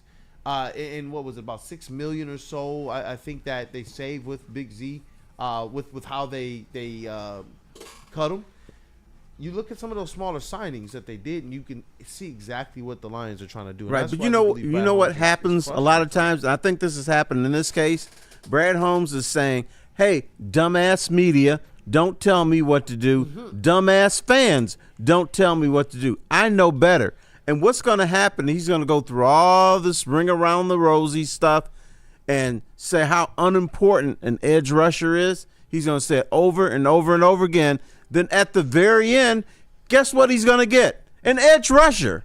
And he'll come up with some cockamamie excuse. Well, you know, it just fell in our lap, and we like good ball players, and so I brought him in. Yeah, and I just want to respond to Wheezy really quick, and then Terry, and then I'll throw it over to Justin. Wheezy basically said, let's be damned, Z can't touch Hutch. Z can't touch Hutch, he can't touch Watt, and he can't touch Crosby. It's just an amazing stat that he gets pressure at a rate higher than all of them. I'm not saying he's as good, but that's the point about getting a Za'Darius Smith in. And that's also the reason why if I'm Big Z and Brad Holmes wants to really lowball me, he absolutely has the right, if Brad Holmes is like, here's $7 million, to basically say, here's that $7 million. I'm worth more. And maybe that's what's happening right now. And Terry, I wanted to respond to what you said about Brad Holmes. And this is where I'm going to have the whole chat and probably the whole room against me. Oh, no. Because I think you might actually understand my point. That's one of the reasons why I don't really like Brad Holmes, the guy. I think he's kind of a douche. Am I wrong? I think he's kind of a But dick. you don't like the swag. I don't like him. I like You what know he's why? done. You know why? He's a Because douche. he's the embodiment of aura. No, but he's the embodiment of condescension. He thinks I have an IQ of 5. And I understand, and I'm not trying to be sensitive because he hasn't said anything directly to me, but I just don't like him. Voice of reason, get ready. I think that interview he did on the flagship where he was talking about, you guys just want 2 Aidens. That was the most straw man BS thing I've ever heard in my life. Good job as a GM, though. I just don't like him. But the people do. The people want 2 Aidens. You look at the No, they socials. don't. They literally don't. Everyone, how many people are crying for Max Crosby? Okay, fine. And Look at intern Ryan raised his hand. all you have to do to get that whitewashed from They're history still is to crying. be a Brad Box. How many are still saying, dude, he still got a chance with Trey Hendrickson? But we're talking about Za'Darius Smith. We're talking about Clowney, too. Like, people aren't like, you got to sign Trey Hendrickson or bust. Not the most vocal, though. Even though we're sitting here and we go through the full gamut, most of the people out there, and Justin can tell you too, man, when you look at the socials, most people out there are screaming for the 2 Aiden Hutchinsons. Yeah, and stop, folks. What before the draft? What did every mock draft say? What did every fan say? Oh, they're gonna draft a edge rusher in the first round. Oh, didn't do that? Okay, they're gonna draft an edge rusher in the second round. He waited to the 6th round and drafted some dude from Egypt. He's telling you it's not important. I even saw him on the podium during the press conference for that, saying, "Yeah, I did that just to spite Flannel." Okay, I heard obviously I don't think that, but I think Wheezy put it perfectly. He's petty. You should call him Tom or Richard. That's his actual first name instead But of Brad. I feel like because he's Tom or Richard I feel Petty. like when you've earned that petty, I feel like you've Brad Holmes has a right to be able to call that swag or aura. Like when we see other people do these types of things, we're just, oh my gosh, and we put him up on the mantle. Bill Belichick. How many people put him up on the mantle when he's the? And I know you don't. He's got 6 Super Bowls, dude. Come on. Now you are in sports. You earn the right to be a dick. That's it. But people were already doing this even before the Super Bowls. We understand how people do in sports. You put on any aspect of an image that resonates, and people start to latch. And what they're doing with Brad Holmes right now is the fact that the Lions, he's changed the course of their franchise, something that people thought was impossible. So I do understand with this guy who's come from an organization too, who he did help set up to win a Super Bowl. Nobody can say that he didn't. Brad Holmes was a part of that culture. He was out there with the Rams. Came here, and what has he done? He's instantly transformed this culture. So I'm not trying to compare him and Bill Belichick as it relates to the rings. I'm talking about even players who don't have rings in the NFL who will put on a certain aura if they just get in the stats, and people latch on to that type of stuff, and they support that type of stuff. And you know what a lot of people do? They brand off of this stuff. They buy their jerseys and their shoes off this stuff. They want to play them in the video games off this. Why can't Brad Holmes be that? Because I do believe, just short of a Super Bowl, this man has been working miracles. Nobody thought that this type of stuff was possible. I'm talking about this fast as well. That's what blew my mind when you were talking about the Lions and what this organization has been. And that's why I do believe Brad Holmes, he deserves for people to be able to parse it a little bit better, in my opinion. People are saying he's doing the wrong things. I am so reluctant to criticize him because I know you guys don't want to hear this. This was the most pathetic organization in all of pro sports. Literally. It was awful, and the way they ran things was atrocious. The way they ran off players. Now, look at this. Here's something that never happened the last 60 years of Lions football. And I dare even Sam, Mr. Research, to find this. You never, ever had a player saying, I want to be a Detroit Lion. Please make me a Detroit Lion. It used to be, get me as far away from this pathetic organization as possible. Now you got to do like, hey, I'll do anything to be here. Za'Darius Smith, he knows there's a path to a Super Bowl here. He likes the climate. His woman is here. He's hanging out in the hood. He's doing everything he can to show you, I want to be here. I demand to be here. And he's going to take a pay cut to do that. And I think that it's just really funny that you say that like Brad Holmes is a sort of dick or petty, whatever word you want to use. How about dickish? Yeah, sure. But he's never as big of a dick as Patricia was. Patricia was such a dick for no reason, and he never showed anything. At least when you look at Brad Holmes, you're like, all right, I mean, man's got a track record. He knows what he's doing. He's built this team, like you said, from the most pathetic team in football to one of the monoliths of the entire in sports, NFL. Bro, the most pathetic in sports is Literally. what a lot of people would have told you. And so you're like, he's at a point where, like, he deserves to be. Like, he literally deserves to be. We should be kissing the ground that he walks on for the memories that he has made us over the past 3 years. Straight up. And that's where I get off the highway with you at the end. Because obviously Matt Patricia was awful. He was a dick. He deserves to go to sports hell when he dies. Not actual hell, but sports hell. Or Detroit hell, because he actually did some nice things with How about the All-Dick Hall of Fame? Sure, the All-Dick Hall of Fame. Well, he just, I mean, yeah. He just kind of held the rails for Bill Belichick. But I mean, that was his sure, defense. It would be different 100%. for me if he just stepped up there unprovoked, no articles, no noise on social media, and was just like, I do everything right, and not this, that, and the other. But he's not. When he stepped into the podium, sometimes I think what rubs people the wrong way is the fact that he's responding directly to the criticisms we levied against him, that we made loud.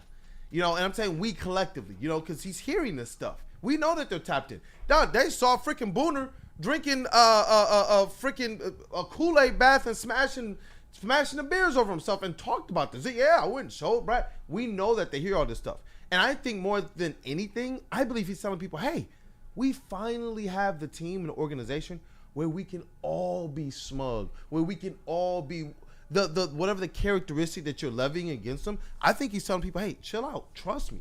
That's true. But you know what? Maybe he's not a dick, but maybe he is a student of this new era that we have called social media, called fans can express themselves whenever they want, where you hear the noise out in the community more than you did before. And maybe he's just a guy, instead of saying, I'm going to shut up and let my actions show, I'm going to respond to stuff. Go ahead, Mr. JB Smooth. Yeah. I mean, I just wanted to add, you guys talking about petty. It just reminds me of the Chappelle show. Yeah, I grind my feet in this couch. The rich motherfucker can buy a new one. But I mean, I think you guys are all right. But I think Terry is mostly right with the fact that being in the NFL, you got to have a little bit of an ego, and you have the right to be a dick. So, hey, Brad, just continue to do what you've been doing. You've got the right to do it. I mean, you have a track record as a GM that's proven otherwise. So now, hey, just continue on that path. But he could care less what we want. He's going to sit here and get everything that he knows the team needs. He could care less about going out there grabbing another edge rusher, because you know what? We probably got something better at home, or he has something else in mind. So just continue on doing what you're doing. Yeah, I see Desert Stallion in the chat. He says Uncle Terry isn't wrong. Hell, even when Amon-Ra St. Brown got drafted by the Lions, he said F. Yeah, but and here's where, before I throw it over to Chase and get like his thoughts on everything, because we've been through a lot in this segment. I am not going to blindly kiss a GM's ass until there's a Super Bowl. I think that I can say that Brad Holmes has done an amazing job. I can say that he's been probably the biggest reason why the Lions have turned it around. However, it does not mean that I'm not going to criticize if I think he F's up. And in this particular case, in my particular opinion, Za'Darius Smith should be on this team right now. He's not. If he's not, it might not be catastrophic. I'm willing to see how it plays out, but that would be something in which if I am giving my opinion about Brad Holmes, I'm going to be like, all right, we'll see what you're doing, but I don't love that. Does the If it season played start out the tomorrow, right Flannel? way, No, it doesn't. but Of course it doesn't. But if it plays out his way, does he have the right to clap back at all? That's the If whole it point. works, though. But the only things he's said on these podiums are clapbacks. I understand, but like, there's still no trophies, no Super Bowl trophies in Allen Park. You're not beyond reproach. You're not. Are these your best years as a Lions fan, though? Absolutely, they are. But you, but Did he do something that no other GM and coach have been able to do in the entire history of our franchise? We became an NFL franchise. I understand that, which is why I am 95% of the time very, very complimentary of Brad Holmes. I just don't like.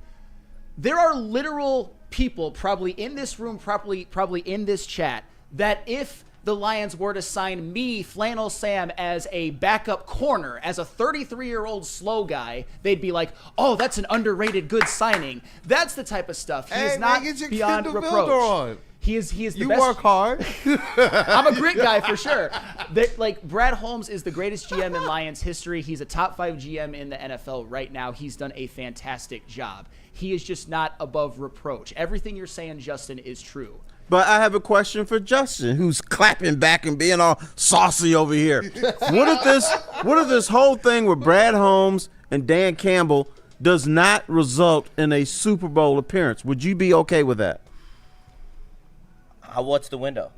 In 5 years? I saw a little quiver in his little voice. No, I do. I do think they're going to capitalize, but yeah, it would be a disappointment if they All didn't. right, Honey Bun, listen to me. I'm going to say this slow. Let's get that poll. If the whole Brad Holmes and Dan Campbell era ends with no Super Bowl, it's a failure.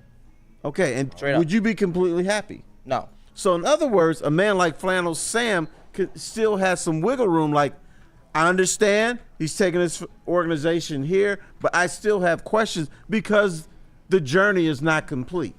And I agree with you, but the issue I have with Flannel is jumping to conclusions about Za'Darius Smith and the fact that he's not on this roster yet, when outside of Za'Darius Smith, there's 4 other viable edge rushers that are in free agency right now that haven't signed. So if you don't get Za'Darius Smith and he does need an edge, he can still sign one. The season doesn't start tomorrow. Training camp doesn't even start tomorrow. Training camp doesn't even start for another month. Okay. Like, listen to what Brad Holmes is saying. He's basically saying, fuck y'all. We don't need another edge rusher. So shut up. That's what he's saying without saying it.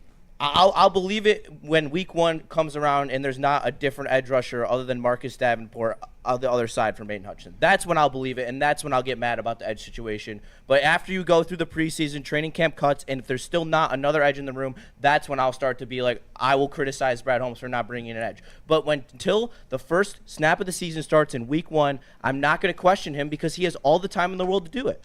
But just remember, Justin, before I throw it over to Chase, because I promised him 5 minutes ago and then it got a little sidetracked, which I love, by the way, I will always go back to, and this was my take from day one, and it still is my take, he should still be on this team. He should have never been released. I don't care about the money. I don't care about the signing bonus. I don't care about the dead cap. You would care about the money when the cap rolls over to next year, when we're $14 million over the cap, and we only have $22 million this year. I think Za'Darius Smith. Care about that I stuff. think Za'Darius Smith makes you more of a Super Bowl contender with him than without him. And that's a very agreeable statement. But, like, the fact is you had to cut him because he was overpaid because you're trying to fix your cap situation for next year. I don't think he was overpaid. I think the numbers that I gave you earlier suggest that he was actually either rightfully paid. Like Terry said, he's going to take a hometown discount. And we'll He see. wants to be here. But he doesn't have to accept one because he's been damn good. And if Brad Holmes is trying to lowball him, which I'm sure he is, I don't know. If it's lower than his contract was last year, then it's a good deal. These Absolutely, other edge 100%. rushers you talk about, Brad Holmes is not going to sign them. Here's how I know. Za'Darius Smith's cap hit was $11 million. You're talking about dudes who are going to cost $27 million, $30 million, and Brad Holmes has come out and said, we don't need them. Read my lips. Y'all say we need them. I'm saying we don't need them. And you know what? He said that at the first trade deadline that they made the postseason. He said the same exact thing. He said, y'all keep saying I got to go out there and get an edge rusher or else we're not going to win a playoff game or we're going to have a short run. No, we have enough. We have enough. And what they do, they did something that even some of the most ardent Lions fans didn't think they could. They won a couple games. You know, and that to me, and you have to think about it. From that trade deadline press conference, what did they do? They won you your first NFC North title. They won you your first home playoff game. And they were 20 minutes away from a Super Bowl appearance. And it wasn't because of a lack of what he did or didn't do at the trade deadline to put an edge rusher over there. An edge rusher wasn't going to be the difference in if they made it on. That's the whole point. So it's like he was already there. This story should be one that's over. Not that you can't, in a vacuum, say, oh, you know what? It would have been nice to be able to see this or see that. But there are people out there, and some of the noise gets to a point to where I can understand why he would feel the need to sometimes be like, hey, I'm going to clap back a little bit. Brad Holmes every now and then, man. Brad Holmes believes you only need one quality edge rusher. He only got Za'Darius Smith when Aiden Hutchinson was out the whole season. If Aiden Hutchinson doesn't get injured, 15-2. Huh? And they went 15-2 in the year. Right. But he is saying you only need one. And those we are saying, no, you need two. So we'll see who's going to be right. And just to respond to what Terry said a couple minutes ago, I am not advocating to go get T.J. Watt or Trey Henderson, one of those guys who is paid a bunch of money, around the same figure as Za'Darius Smith would be guys like Judon and Clowney, who also would be viable options and would be around the same price as Za'Darius Smith. If you've checked Spotrac lately, which isn't the gospel or anything, Matthew Judon's estimated market value is actually minuscule. Just to throw that out there. Nick Hedigan, right before I throw it over to Chase, he says, we shouldn't have drafted J-Mo. It was a reach. We shouldn't have traded up for Gibbs. It was a reach. Who's that Amon-Ra guy? We have gotten it wrong every time, and Brad has gotten it right. All right, good thing he's being he's being sarcastic. He set it up pretty well. At first, I was like, what? Nick is usually pretty measured. I see what you did there. What up, Doe Cavassier? You've been hearing everything, brother. And as Chase GPT, I know you already have your own thoughts on it, but you've been hearing everything and processing. What up, Doe? Yeah, I mean, I think when you have a big pressure and presence in the interior of the line, it's going to make it a lot easier for the edge, regardless of who's out there. And I do think when you have two big difference makers who account for a lot of space in the middle, you can get away with having one great edge rusher and one moderate to good edge rusher in the way that I would say we have currently with Aiden Hutchinson and what could be a healthy Marcus Davenport. I'm going to feel much more comfortable with Za'Darius Smith on this team. Yeah. However, this is real life and this is not a game of Madden. We have to let the calendar slowly trickle by. We can't just sim through off season and start preseason and jump into week one right away and just see what the roster is going to look like and have all this fun and make all of these moves. You just got to let time go by. It's going to be 24 hours and every day until the calendar starts, like week one of the preseason. You know what? And that's it. As much as I want, you guys have heard me bang the drum for bring Big Z back to the Lions. And I do believe that that's going to be what ultimately happens for the Lions. But when I'm looking at, ultimately what Brad Holmes has done, he set himself up to have flexibility. And I want him to be able to keep that as much as he can because we don't know where the needs are going to come from. We saw what he was doing in the draft. We didn't quite know. And you know what? We brought up that quote that he said, look, we got J-Mo. How many of y'all thought he was in need when we first got him? Now we're looking at this team and we realize who thought Frank Ragnow was going to retire. Now we're all sitting there like, oh, sweet Tate. We've been seeing sweet it. Mullet. We've been seeing it not just with Brad, but with Scott Harris, with Steve Yzerman, and with Trajan Langdon, like with all of our GMs. Like our teams in Detroit are putting themselves in positions to have the flexibility and freedom to make the moves they want. And I think the fans are getting a little riled up and antsy, and they're trying to be the ones to force them into making, telling them, you need to make this move, you need to make that. When they're just sitting back and they have all the pieces on the chessboard at their disposal, right where they want to be. I mean, all of our teams have been trending in the right direction over the last few years, and I think we should just kind of take a step back and realize that, we've got the Grandmaster on the board, and we should just let them work. Okay, room, listen up to me. Show of hands. What up, dog? Show of hands. Who spot. trusts Marcus Davenport? Put your hands up. I don't. I don't. It's Ryan did this. I don't see anything happening here. What is this? It's all right. I mean, trust him to play 8 games, yeah? No, I know. I trust him to play 8 games. Or 5. I don't trust him to play 17. 4. Or Dude. the whole season in a Over playoff under run. 6.5 games on the season. When I asked that Under. question, man, dudes were putting their hands under their booties. There is no trust there. And there's nothing wrong with that, by the way. I mean, Marcus Davenport has played 6 out of the last possible 34 games. It just is who he is at this point. I'm not saying that he can't rebound, but even and this is just, I'm glad you mentioned Marcus Davenport. That's one of the reasons why I think I've gotten to the point where I can absolutely accept him being on this team. But if you had Marcus Davenport as maybe your third edge rusher instead of your second, that's where he's better placed, because even during his healthier seasons, he's never been what you would call a high snap count guy. He's been more rotational than a starter. And he's had some success at stops during his career, particularly 2021. But you don't want him to have a huge workload. You want him to pace himself a bit and play 20 to 25 snaps and not get hurt and hopefully be ready for the playoffs. He's not like a bell cow bookend. I know that's a running back term, but you know what I mean. Yeah. You know what you just described? A rotational guy. That's what he is. And he's been a high-level rotational guy at points during his career, but lately he's been on the bench more often than anything. Not his fault. Things happen. It's the NFL. It's a violent sport, but there's a reason why his contract is peanuts with incentives. It could work out great, but there's a reason why he got that contract. What's up, JB Smooth? I want to put this out there to Justin. Shout out to Ed O'Neill for throwing this in the chat.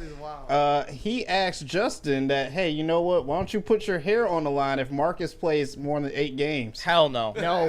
8 games is absolutely not. Absolutely not. 8 games is too little. I could see him playing more than 8 games. I mean, I really hope so. I put my hair on the line for something I actually believed in, but 8 not games? that. 8 games. You guys really think he can play over 8 games? See, I was going to put the over-under on 8 quarters. 8 quarters. And also, I'm not risking my hair for baldness. I'll risk to cut it short, but I'm not risking baldness. Shout out Nick. That's insane of him to do. And trust me, you don't want that. Thank you, Terry. I appreciate it. Terry, you pulled off well. I feel you, my brother. I feel you, man. Okay. Hey, shout out to Brad Holmes though. We got some pretty successful bald men out there, just like yourself, the legend T. Foss. But Big Z, he's been doing everything to at least look the part, act the part, be here in the city. He just pops up at some of the different events, and you see him supporting Cash Doll. It feels like it's a match made in heaven for them. And I do believe that this season, if you do bring him home, because I think that's the one kumbaya. I think the other aspect or component of it was like the Brad Holmes angle, but with Za'Darius, that's the one person that I haven't seen too many people outside of Weezy D313. Everybody wants me. And based off of his performance last year with the Lions, based off of his performance as primarily a bookend the last couple of years with the Browns opposite Garrett and the Vikings opposite Daniil Hunter, that just tells me that unless he falls off a cliff, unless his age, 33 season hits a lot harder than his age 32 season, that he would be very, very valuable to this team. Hey, that's right. JB Smooth. What's up? We got to say what up, though, to some friends, don't we? Should we double up, triple up? Yeah, we can triple up. Oh, yeah, and before we do that, just to give some numbers to what I said earlier, Marcus Davenport has only ever played over 500 snaps in a season once. That's not a lot of snaps. How many snaps do you think he'll get this year? I'm thinking of putting a jersey bet on it for Marcus myself. Davenport, 377. 377. That's kind of random, but that's about his average for his career is 351. But that also includes the catastrophic seasons like the last 2. Can I ask you guys to put on your thinking cap for a minute? Yeah. Close your eyes, put on your thinking cap.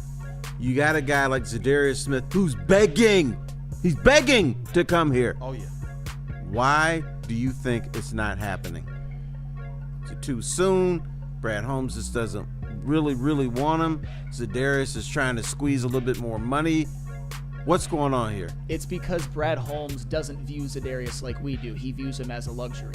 That's what it comes down to me. I believe it's the gentleman's agreement. I don't believe that he would be as public and as kind of teasing throughout the offseason as he's been if it wasn't that. And then this video that we saw today, that JB, as we go out, maybe we play the video when we come back, who knows, but just to remind the people, that video to me is what helps me a little bit more to believe that maybe there was a gentleman's agreement. Brad Holmes said to that talk, He knew what the number was, and I think he just enjoyed his offseason as an OG. Yeah, he looked like he was going out on stage as a member of Earth, Wind, and Fire with that outfit on, man. Shout out to Big C. That's what I'm saying, man. That man, he looks like he's happy to be representing Detroit, man. So, shout out. And you said we got a whole lot of reads, right? Yeah, so Caesars, Buddies, Dr. Pierce, and Vin Johnson Law. I'll start it off with Caesars over here. Woodward sports fans, Caesars Sportsbook is the official sportsbook of us here. Scan that QR code on screen. Use code word Woodward1000. Deposit up to $1,000, but all you have to do is place a minimum of a $20 bet. And you know what? If it doesn't hit, Caesars is so cool, they will throw it right back into your account to double back down on tonight. Scan that QR code on screen. Use code word Woodward1000. And you know what? Make some money tonight and use that to go and buy yourself some Buddy's Pizza. You know, I'm about to hit a triple to make sure we get JB Smooth home here off these live reads. Buddy's Pizza has been serving the original Detroit-style pizza since 1946, and 79 years later, they have 22 locations in this great state of pure Michigan. Fans can still get it where it all began on the corner of 6 Mile and Conant. So sign up for Buddy's Rewards to earn points on every purchase and receive exclusive promotions. Download the Buddy's Pizza mobile app and start earning today, and add some Detroit style to your next meal. Make sure, though, that you save that 10% off your entire order using the promo code 10MIL. You see it there on the screen. Once again, that number is 10 MEAL. Buddy'sPizza.com. All right, that's one hit, JB Smooth, so you move up a base. Second one. Attention, sports fans. That's all of you people out there. Don't miss out on expert sports injury insights with Dr. Jeff Pierce of Michigan Sports and Spine, who is one of the team doctors of the Detroit Amps. He was at the event yesterday. Shout out to Dr. Pierce. Join Dr. Pierce every Tuesday during Big D Energy, every Thursday on Ermanni and Edwards, where he's offering top-notch injury advice.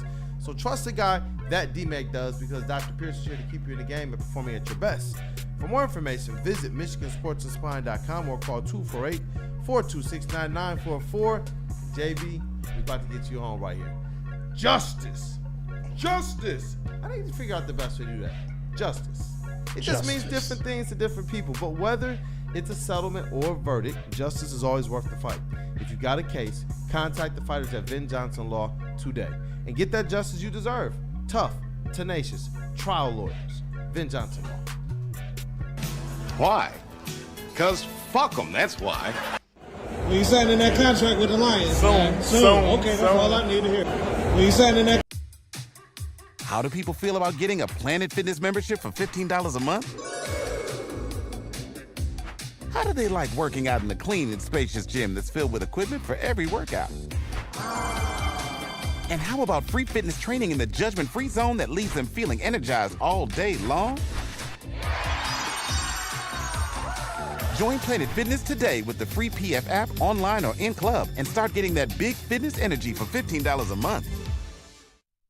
The boys of summer are here, and Woodward Sports is all over the Motor City with the White Claw Tigers Tour. Come party with Woodward Sports, watch the Tigers, and sip on some White Claw all summer long. The best bars, big giveaways, live events, and a party that only Woodward Sports can throw. Ain't no party like a Woodward Sports party. Join us Friday, June 13th from 5 to 7 with the heavyweights at Nemo's in Corktown for the White Claw Tigers Tour, brought to you by White Claw and Vin Johnson. Why do we fight? We fight to protect the innocent, to hold the powerful accountable, to bring the oppressors to justice. Why do we fight? We fight to secure and preserve our civil liberties, to get each and every one of our clients the justice they deserve, and to make the lives of real people just like you whole again. ThenFights.com. A ton of fun, a ton of sports, and a ton of man-meat. Welcome to the Woodward Heavyweights, live daily 5 to 7 p.m. on Woodward Sports.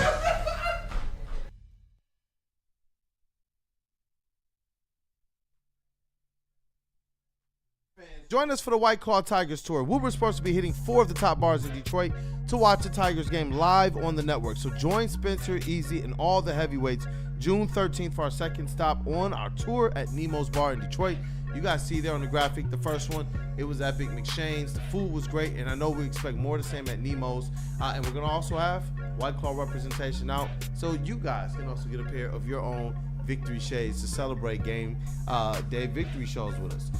Also, what's another treat when you get there with the heavyweights?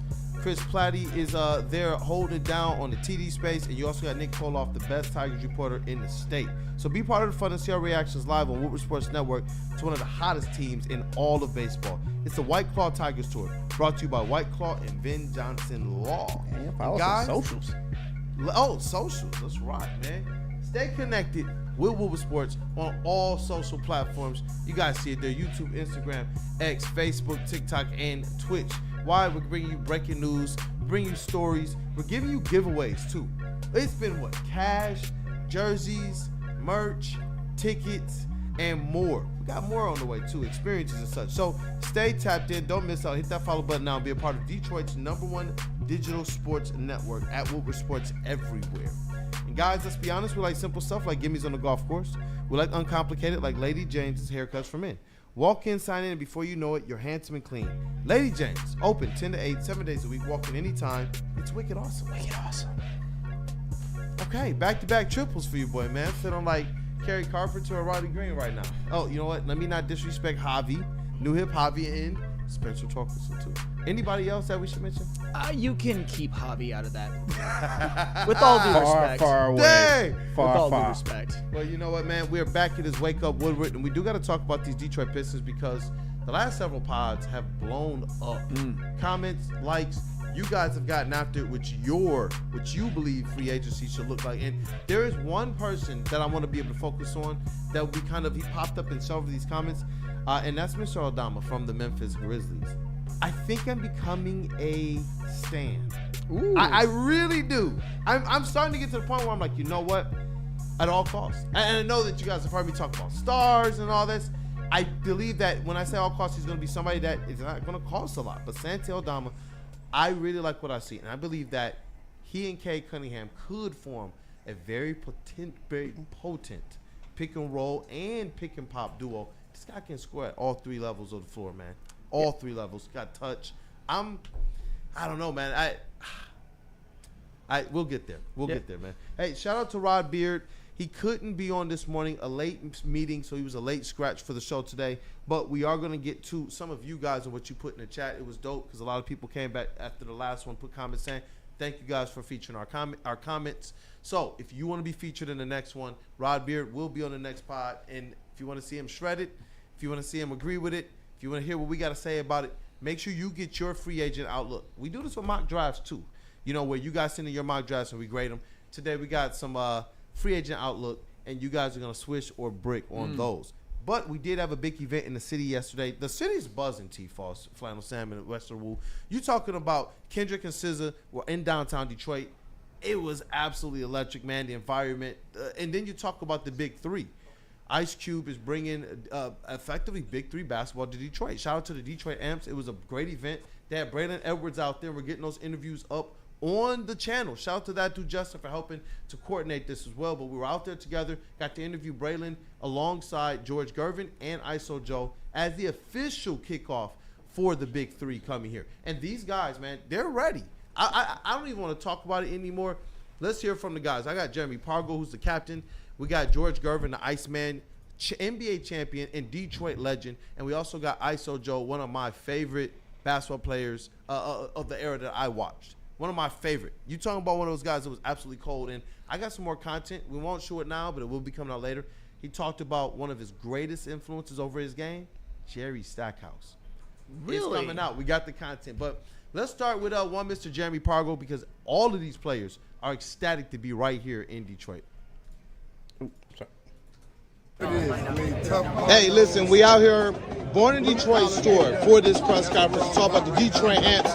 And you got the 3-3 in your chest, man. Tell me about what it means to be in the Midwest for you, and specifically in Detroit now. So we chat for you. Being in Detroit, man, you guys are very much like us. I'm from Chicago, so you guys walk with a chip, and so do we. Especially come from the south side of Chicago, I have a chip as well.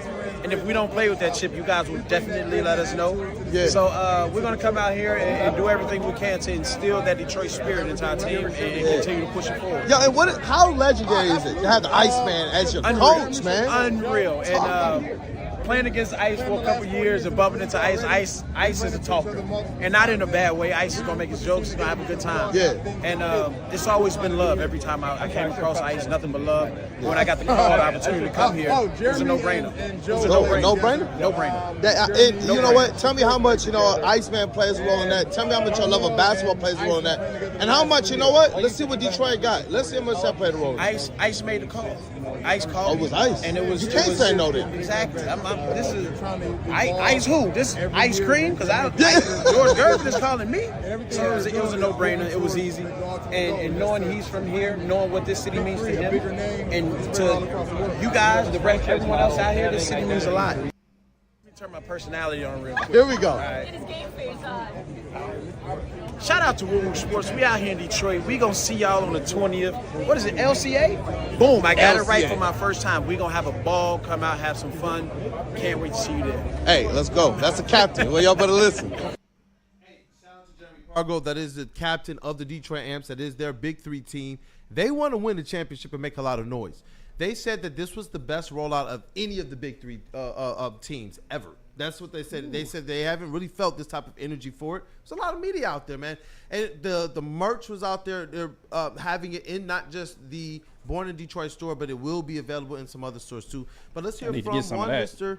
Iso. I want one of those hats. I want a hoodie. I want all the merch. They do got practice going on, so I will be down there over the next couple days getting more and more content and hearing from these guys who they really want their biggest impact to be within the community, and they're glad that they're able to do that right here in Detroit. They see it thriving. Let's hear from ISO Joe, man. Joe Johnson, who's one of the coldest of the coldest. If you don't know, go just type in his name. You see the autocomplete, Joe Johnson, or you see ISO Joe. Joe Johnson breaks Paul Pierce's ankles. One of the most epic ones. But let's hear from ISO Joe. Yeah, and with the Detroit Amps, man, it brings you out here to Detroit, a place that I know a lot of people are like, he probably should have been here a long time ago. You got a lot of people, I don't know if you understand how many are like really excited about seeing ISO Joe here in Detroit, man. What does it mean to you to be here in Detroit and to be a part of, honestly, the Renaissance, the culture revive, and what's going on in Detroit right now? Man, it feels great. It's kind of full circle because it's like 25 years now. I could have got drafted by the Pistons. I was one pick away from being a Piston, but I'm not. Hey, bro, don't remind me. I'm not holding it against y'all. I've had a great and amazing career. It feels great for everything to come back full circle, and now for me to be a part of the Detroit community. Yes, sir. And like I say, bring championship basketball back to Detroit. Hey, and just tell me right now, what does still playing in the Big Three mean for you?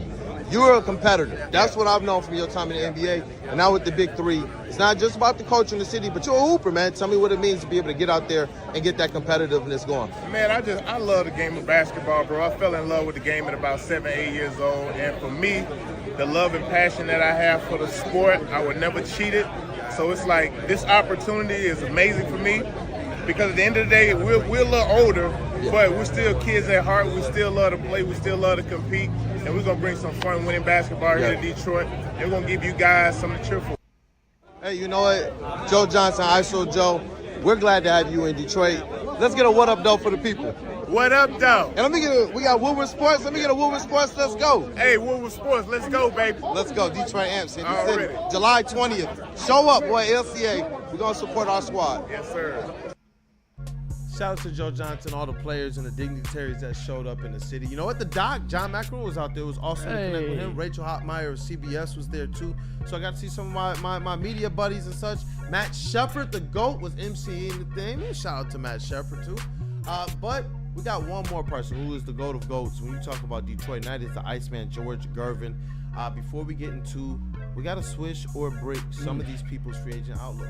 But shout out to the Iceman who gave me his time, and more of these interviews will be available via Woodward Sports. Brendan Edwards had exclusive sit-downs with them inside the Born in Detroit store. It's pretty epic. Let's hear from the Iceman himself. What was it about these players that, you thought they're a good fit for Detroit, they're a good fit for the Renaissance here, and they're a good fit to really push this vision and this message you're saying, because it's not just ball. They know it's how the to community. win. They're old enough to know what life's all about. Yeah. So they got a message. Both of them had nothing but success in the sport. But see, they know it beyond the sport. Yeah. Our job is to give back.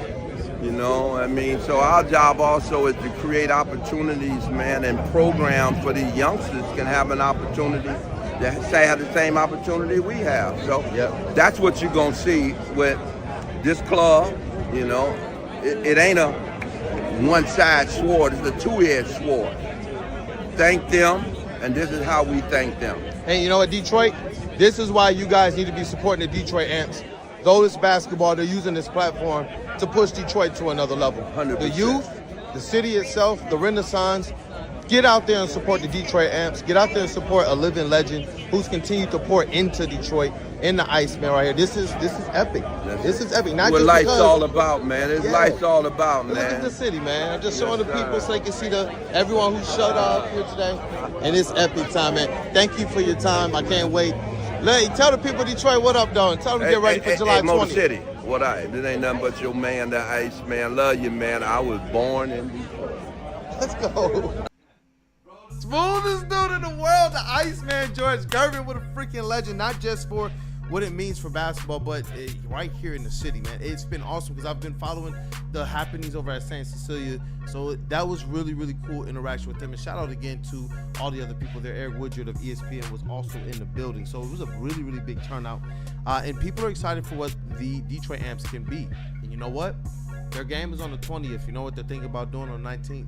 Fan fest and parties. Oh, yeah. Okay. They're talking about having it. They're talking about getting wild for the big three. Ice Cube's coming to town. I know, bro. but you brought up this was the best big three rollout. They said that. That's okay, what they that's told what they us. said. But isn't that what Detroit does? Every time there's something new, it's always great. Like when the Super Bowl came here. Oh my God, they're gonna have the Super Bowl in the cold weather city. It's gonna suck. Even people from New York said it was great. So that's why, to me, I understand why the big three is coming to Detroit, but I think the WNBA is stupid for not coming here, and MLS, Major League Soccer, should be here too, because we always do it right. Terry, wait, what? Don't shake your head. Give me a reason. Okay, here's what you're doing. DCFC, they don't want them here because the fans there don't want higher ticket prices. They don't want this. Don't fall for their fake, brother. You need to get bigger and bigger.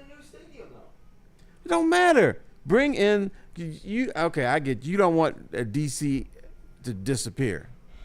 That's probably why you don't. He's over there passionate about it right now, man. Is it the Major League of Soccer?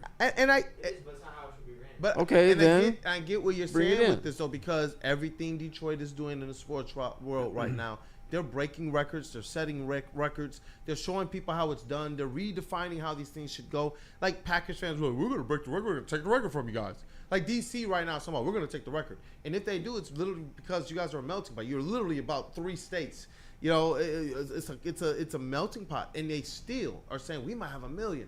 You're telling me in DC, the number 1 nightlife spot and the number 1 college spot in all of this great country. There's over like 100 colleges within like a certain radius in DC. Yes, of course you're going to have a great shot, but it's not because you're going to have done it better than Detroit. And that's the thing to this point. Who set that draft record? Detroit. NFL draft was so great. It's coming to Detroit within the next 5 years again. Watch. The NFL loved it here. They said they've never experienced it. They're like, bro, like y'all really pulled up in the middle of the city. We're on Woodward freaking Avenue and Grand River. You got Shinola Hotel right there, and we're right at the Born in Detroit store outside. The mayor, deputy mayor's out there. Business owners are out there. The ownership group is out there, and a lot of excited people. Even other people are coming down out their hotels, coming out their businesses to just try and figure out what's going on because they've been putting on the show. Remember even a StockX event in the middle of campus marshes.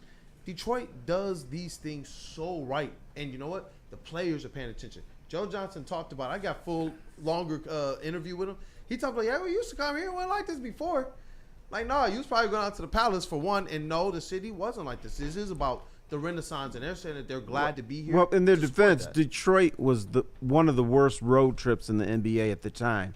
Because basically you flew into Metro, you took a bus around Detroit, so you were never in Detroit.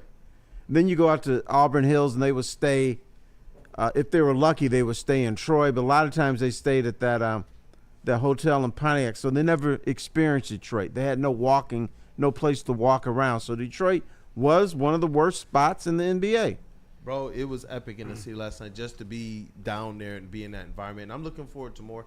They're saying show up, show out. They want the fans to be out there, and they're gonna do everything in their power to make sure that there is a lot of enrichment for those fans. But we got a few more minutes here in the show, and I do want to be able to at least get to a couple of the fans, a couple of the chat family, what they believe this offseason should look like. JB Smooth, what's up? I'm going to let you decide what's going up there. If we got the time, we'll get through them all. Yeah. If not, we'll get through the ones. So select some, read them off. We'll definitely talk about it. And while you're preparing that, though, Sam, have you checked out Santi Aldama? Like obviously in passing and when we look at games and such and we hear the hubbub, but obviously, this isn't necessarily a player that I've heard too many people be saying, you know what, we need to be first to the market as it relates to this guy.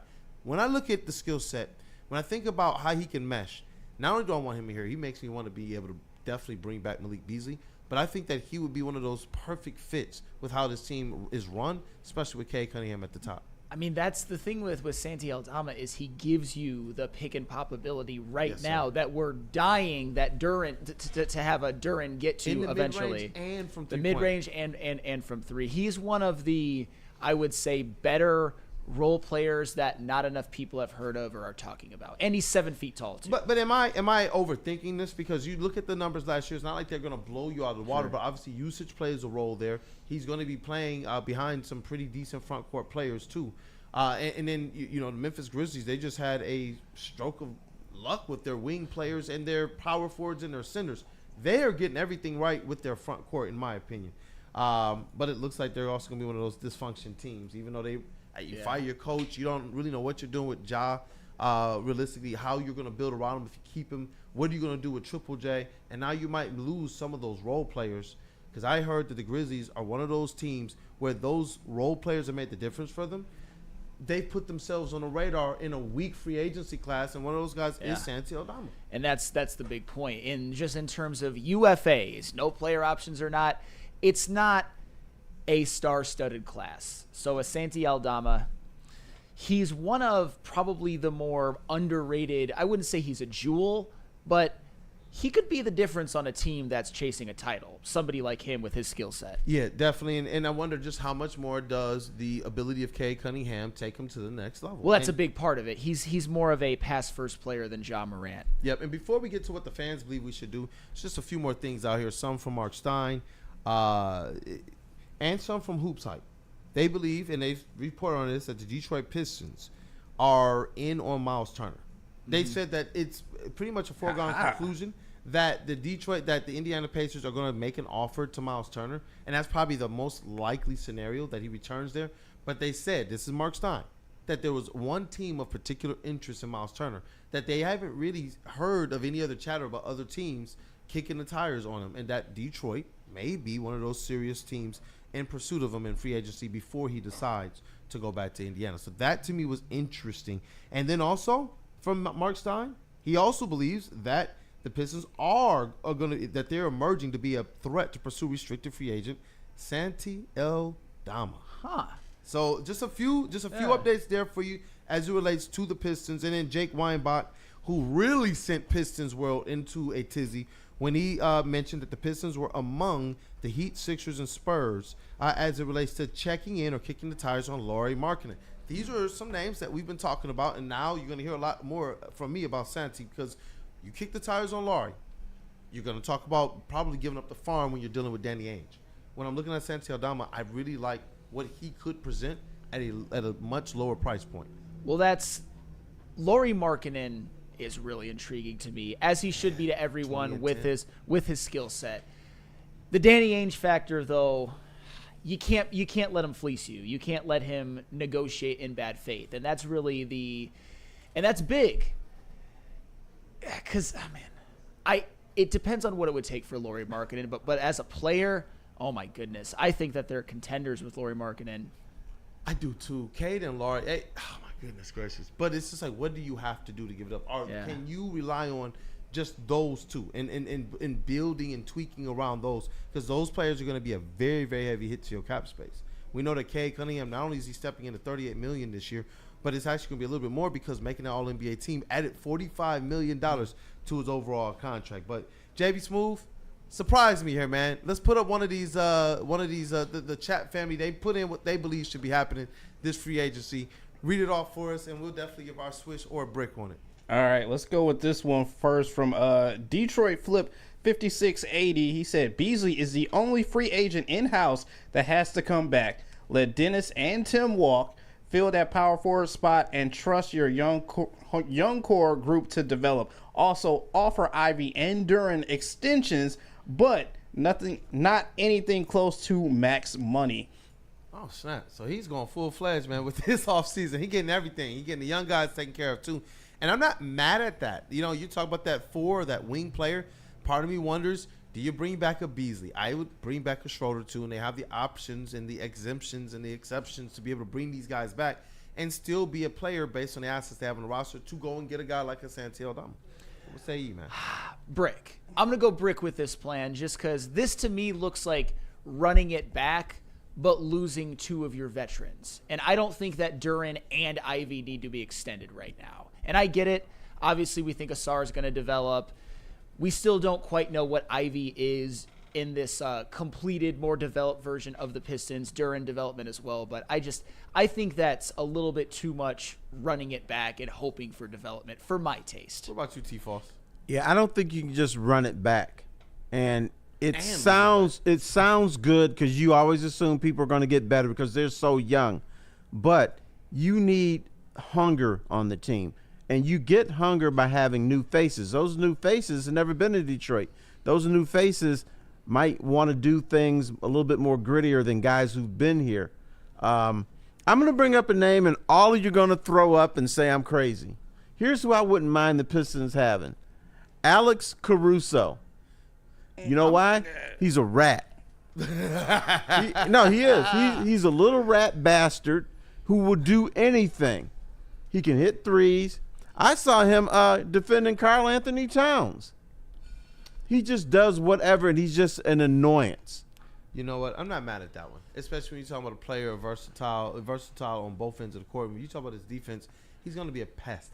And sometimes I feel like that's lacking with the Detroit Pistons. Right. And you saw the aggression have a return this year, but Alex Caruso's one of those players who I think gives you a little bit more with a little bit more size. I know there's some people who are wondering what's going to happen with a guy like a Marcus Sasser. They got some decisions even beyond some of the who you're going to bring in. They have a lot of decisions on players who they're going to have to decide. Are they bringing them back? Are we going to retain their cap holds as we go into the draft season? They have their most flexibility during that season. Right after, are you going to lock these guys back? Are you bringing them back? They got some things to figure out, and that's where Caruso, and I've even heard them linked to Karis LeVert.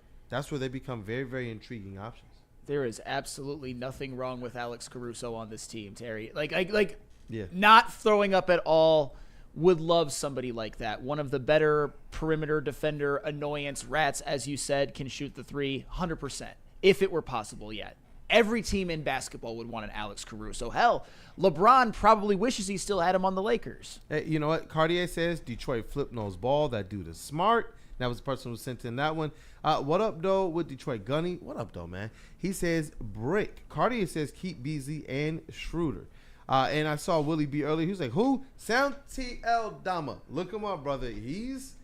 I think he and Cade would mesh very, very well. One of the more intriguing players that not enough people have heard of. Yeah. Hey, let's get another one, JB Smooth. We might have time for one, maybe two more. Yeah, I got you. And I'll save the rest for later. This one seemed interesting to me. He said, who is this? For entertainment purposes only, look, Ivy, Tobias, Stu, Tech, Picks all should be on the block for an all-star level power forward. JJ, KD, Lorian, AD, Zion. I don't think that's for entertainment. When you're talking about going big, you got to go. Can we big, drop one home. name from that? Which name? Zion. I knew you were going to say that. I'm comfortable with that. But all right. Do I want to gut the team? I don't. Do I like this roster? I do. But when you're talking about going out there and getting a star, that's what it's going to take. We talked about the Detroit Pistons having now their full treasure trove, their full war chest. They can now trade up to like 4 first-round picks. They can do pick swaps. They got a whole treasure trove full of second-round picks over the next however many years, too. So they have everything they need, including even young capital. Yeah, this is a swish. Young draft capital. On the block? Absolutely they're on the block. Who besides Cade Cunningham has really proven to be untouchable? Honestly, if there was a second untouchable on this team for me, it would probably be Asar Thompson. So yeah, if you're talking about Ivy, Stewart, Picks, Fontecchio, there was a Tobias Harris because Tobias Harris to make the salaries mesh. 100% on the table. Not saying do it now or I riot, but on the block, yes. What about T-Foss? Yeah, it's a team filled with touchables. You can get them, the hell out of here. But you don't want to gut the team, because if you gut the team to bring in a superstar, you're bringing in a guy who likely hasn't won elsewhere. Yeah. He was playing on the team that was already gutted. So now you're going to bring him on a Piston team that's gutted. Magic is not going to happen. You're not going to win that way. You have to be strategic. Though that being the potential haul or a version of that or some of that, I don't think that's gutting. Did y'all see who was wearing a Detroit Tiger cap the other day? Who? KD. Kevin Durant. And I know that somebody in there was saying that just like this one, among others, they really want to see the Detroit Pistons pursue it. For me, for chemistry purposes, I kind of want to see it. We know KD has continued to talk glowingly about Cade Cunningham. He wanted Cade Cunningham to go to his college as well. They joke about that type of stuff. But since Cade has hit the NBA, really KD has been first. He was the one first out of all the stars to the block as it relates to talking about who Cade Cunningham is. He didn't talk about who he would become. Every time he talked about Cade Cunningham, even since his rookie season, it was with who he is. He said this guy's a star. Yeah, guy, I want him on the Pistons team, but there's a little bit of fear factor, I will admit. A dude bounces around for a reason. So I think the pain in the ass factor must be high with Kevin Durant. But you got JB Bickerstaff here in Detroit. I don't care if you have Jesus here. He's bouncing around for a reason. Either he's not getting along with folks or he goes somewhere and is unhappy. Goodness gracious. That's going to be an interesting one. You know, we got to talk to a couple people who are kind of close to the situation. It was interesting as well to talk to Lamont Yoder of Corewell Health, who's coming from that area, friends with Matt Ishbia, and coming from Phoenix to Detroit. And a lot of people are bumping their gums about, obviously, Devin Booker come home. Those dreams are probably going to be dashed because the rumors are they're going to offer him 2 years and $150 million extension. Good so Lord. Get paid, young fella. Get paid, Devin Booker. Shout out to the Michigan native. But I do believe that there is other things on that team that Matt Ishbia, who has business here in Detroit, come on, man. Come on. I get it. You're never going to cut the deal on Devin Booker. But why do you need the farm for Kevin Durant? He doesn't, and he's not going to ask for the farm. You don't think so? No. I think a lot of these trade scenarios are false. I'm not going to call them false, but it's not going to be as egregious as we think it's going to be for Kevin Durant. Phoenix probably wants to get rid of his ass. That's an intriguing one to me. That's an intriguing. I would think that they would still hold firm and ask for the farm. Man. They can't. He's bouncing around, and when you bounce, that means your trade value diminishes. It's gonna be interesting. There is something wrong with this man, and I'm sure teams are saying, well, he can play, but damn, I want to deal with his bullshit. Well, this is where Willie B in the chat, KD is washed. Come on, bro. No. Come on. No. Is he prime KD? Absolutely not. But check out the numbers, the shooting percentages, all of that. Just watching him play, he is far from. But that's the KD you want. I think Stick wants KD. That's the KD you don't want. Prime KD, because Cade needs to be the star. He needs KD that's willing to be like, you know what? I'm gonna be 7 foot tall. I'm gonna knock down fucking corner 3-point shots, and I'm gonna play team ball. I'm not here to be the hero anymore. I'm here to help the next guy. And that's the KD you want. You don't want superstar KD, because then you know what happens to Cade? Goodbye. KD's ball dominant. He's going to be the star, and now Cade is your number 2, maybe number 3. If you want Cade to succeed, you give him an aging, long in the tooth KD who can do what the team needs.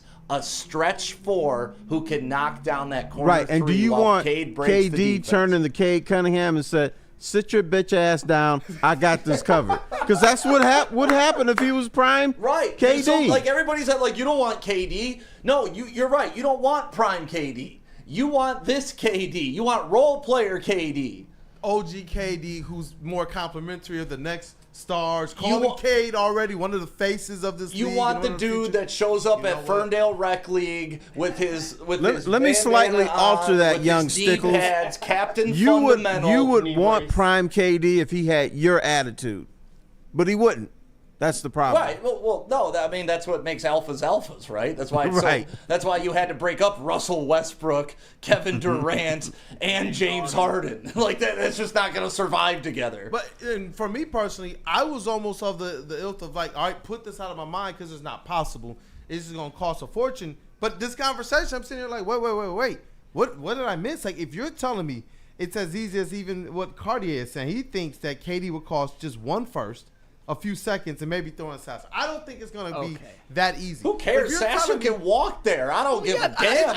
You take that in a heartbeat. But if you're telling me that you're not having to gut your young roster, your young talent, to be able to bring in, and by young, I mean this. Asar, Jalen Duren, and Jaden Ivey. Those are the ones for me. That's a lot to give up for KD. No, I wouldn't. I'm saying, can you do it without giving up any of those guys? No, you're going to have to give up one. Pick your poison. It's probably going to be Duren. Ivy, Duren, or Asar? Which one do you think it would Probably be? Jalen I would Duren. package Duren and Asar. But dude, bro, you just like all these Piston fans. I want this guy, and I'm willing to trade nothing. Everybody I hate as a player. No, I said I had given up on it. I didn't think that it was something that was plausible. But if you're telling me even just one of those guys, in a package of draft picks, you have to do that. Come up with a bunch of draft picks and Jalen Durham and get them. Golly, and they actually have that. You got big sacks? You willing to do that? I do. Yeah. Okay. Yeah. Yes. All right. Yeah. Yes. Ken I was confirmed, just writing an big article sack. about bringing Nick Claxton in last year. Would I be? Yes, I would. Golly.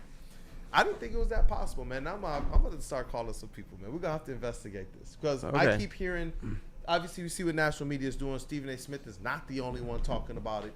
I'm hearing it now on like the Sub podcast and Mark Stein. I wonder what the noise is. And then we heard KD we're supposed to know where he's going within the next 2 weeks. Ooh. Yeah. But I will say this about KD. Don't forget when he shit on the city when he was here, too. KD. He's been wearing them Detroit hats, man, for like 2 years now. Okay, go back about 5-7 years. He didn't like this place. He talked trash about it. I don't forget. People don't forget. Dude, we were talking trash about it 5 to 7 years ago. I don't care, Terry. I don't forget. Oh, my goodness. You're allowed to talk because you're from here. He ain't. I love it. I don't forget.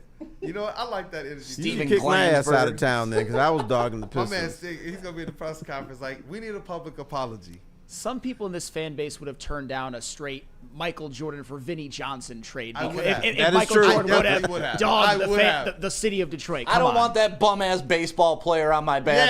That's exactly what's right. I would have. I don't Dude care how couldn't hit a reasonable it is. slider. What's he going to do for the Pistons? Yo. They do exist. Trade him to the Sound Tigers. sick, dog. Trade him to the Tigers? That would have been interesting. What era was that? Would he have been on there with like Bobby Higginson? Bobby Higginson? Yeah, that's what I was thinking. Right. Juan gone. Can you imagine those personalities? Yeah, can you imagine 120 losses? Yeah. He couldn't even make it to the Tigers, and the Tigers were dog shit. Goodness gracious. One more super chat. You saw that one, read that one. Could we give up Stewart instead of Duren for KD?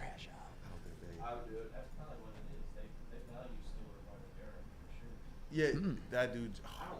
I mean, Travis in the building. Shout out to social lead. He thinks that they value Stewart a little more than Jalen Duren. Maybe earlier in the Pistons season. Or the Suns? You think the teams out there want Stewart over Duren? That's an interesting one. Interesting. That's an interesting one. You know, you know, we're gonna get more into this, man. We got some more content that's on the way. I know we got a breakdown here. We could talk basketball all day long, especially with the legend T. Foss in the building. And you know what, Stick? It's gonna be good hoops conversation. Shout out to Spinny who just walked into the building, but I think that's a show. Absolutely. Chest pass. Boom. Hey, chat family, thank you guys for being here. If you didn't get an opportunity to, go ahead and smash that like button to support the Woo Crew. We had a full house in the building, including intern Noah, intern Ryan. We got Travis in the building. And you know what? We'll start over here. Sticks in the building. Spinny just walked in too. But we got the legend T. Foss and that dude Justin. What up, though? Hey, just happy to be here and can't wait for Alex Caruso to join the Pistons. Alex Caruso. Exciting whites. That dude Justin. Your closing remarks. What up, though? I'm excited for the rest of the week. Make sure you tune into Woodward Wings on Saturday at 10 a.m. and then you will see me on Friday on the desk filling in for Flannel. So shout out to Flannel for taking his vacation to Chicago so that I can be on the desk. Shout out. Shout out to you, man. Holding down on the heavies as well, Justin. It's good to see you crushing. We got this elite booth over here in the sound booth. We got Cavassier Chase. What up, brother? What up? Go please check out Fast and Loose. Our Kyle Busch interviews got nearly 10,000 views on Instagram and YouTube, so that's been blowing up. And taking a look at some other NASCAR content creators, and I definitely think JB and I are up there with some of the top creators, just a little bit new to the game, but hopefully we can get some new NASCAR fans to join us in showing our love for the sport, and I look forward to, hopefully, like I said, you guys taking it easy. Shout out to JB, he's rocking his Brad Keselowski hat on over there. Hey, shout out to the Half Fast and Loose. You got Woodward Sports MVP in the TD booth and the Godfather. You got Stick in the background. What up, though, y'all? Hey, what's going on, everybody? Sticking back here cracking up. Shout out to Spitty. Shout out to Spitty as well, too. First, Justin with the what up, though. Like, appropriating the shit out of it. Then Chase with the stammered what up, though. Like, it's fantastic. Oh man, yeah, they had to walk out of the studio. But shout out to Stick, shout out to Spitty back there rocking the scissor shirt. I see you, man. Hope you had fun last night. Check that out, though. Shout out my baby girl. Shout that out, man. Oh Did you man. pop them out? Oh no, I wish. She popped my ass though. Hey, nothing wrong with that. Spinny in the building, man. Shout out to him. Hey, you know what? Flannel Sam, the Veteran Squad, Better Than Network, and 1/3 of Woodward Wings. Keep crushing it, man. And all sports lover. What up, man? A fun fact about Alex Caruso. In this NBA Finals currently, he is one of 2 players with a 20-point game. Himself and, of course, SGA. Terry, the man's a menace. He's about to be a star role player on his second championship And team. he has a little bit of that, that Brad Holmes smug, too. He does. And Flannel's not going to like him when he comes here. Yeah, wait. I don't know if Stick heard that one today. That one was interesting, but it's your boy Brandon. I was just mystified by Flannel Sam complimenting a role player. Hey, I mean, that's happened a couple times over the last couple weeks. Hey, yo, when we come back, learning sports. When I come back, I'll be back here Friday. Can we talk about our all-time biggest rats in Detroit history? Because Caruso is a rat. 100% he is. You know what? Yes. Yeah, we can. And you know what? We had a rat here on Woodward Sports. Lindsey Hunter was a rat. Yep. Still Definitely a rat. don't talk about it. Definitely said still a rat. It's your boy Brandon, aka Detroit Kool-Aid, your credential Pistons reporter and writer for the network. Hey, stay tapped in. We're going to have all types of content hitting socials. Big D Energy on the way, Ermanni Edwards and the heavyweights. Have a blessed day, y'all. Smash that like button. Bring Big Z home!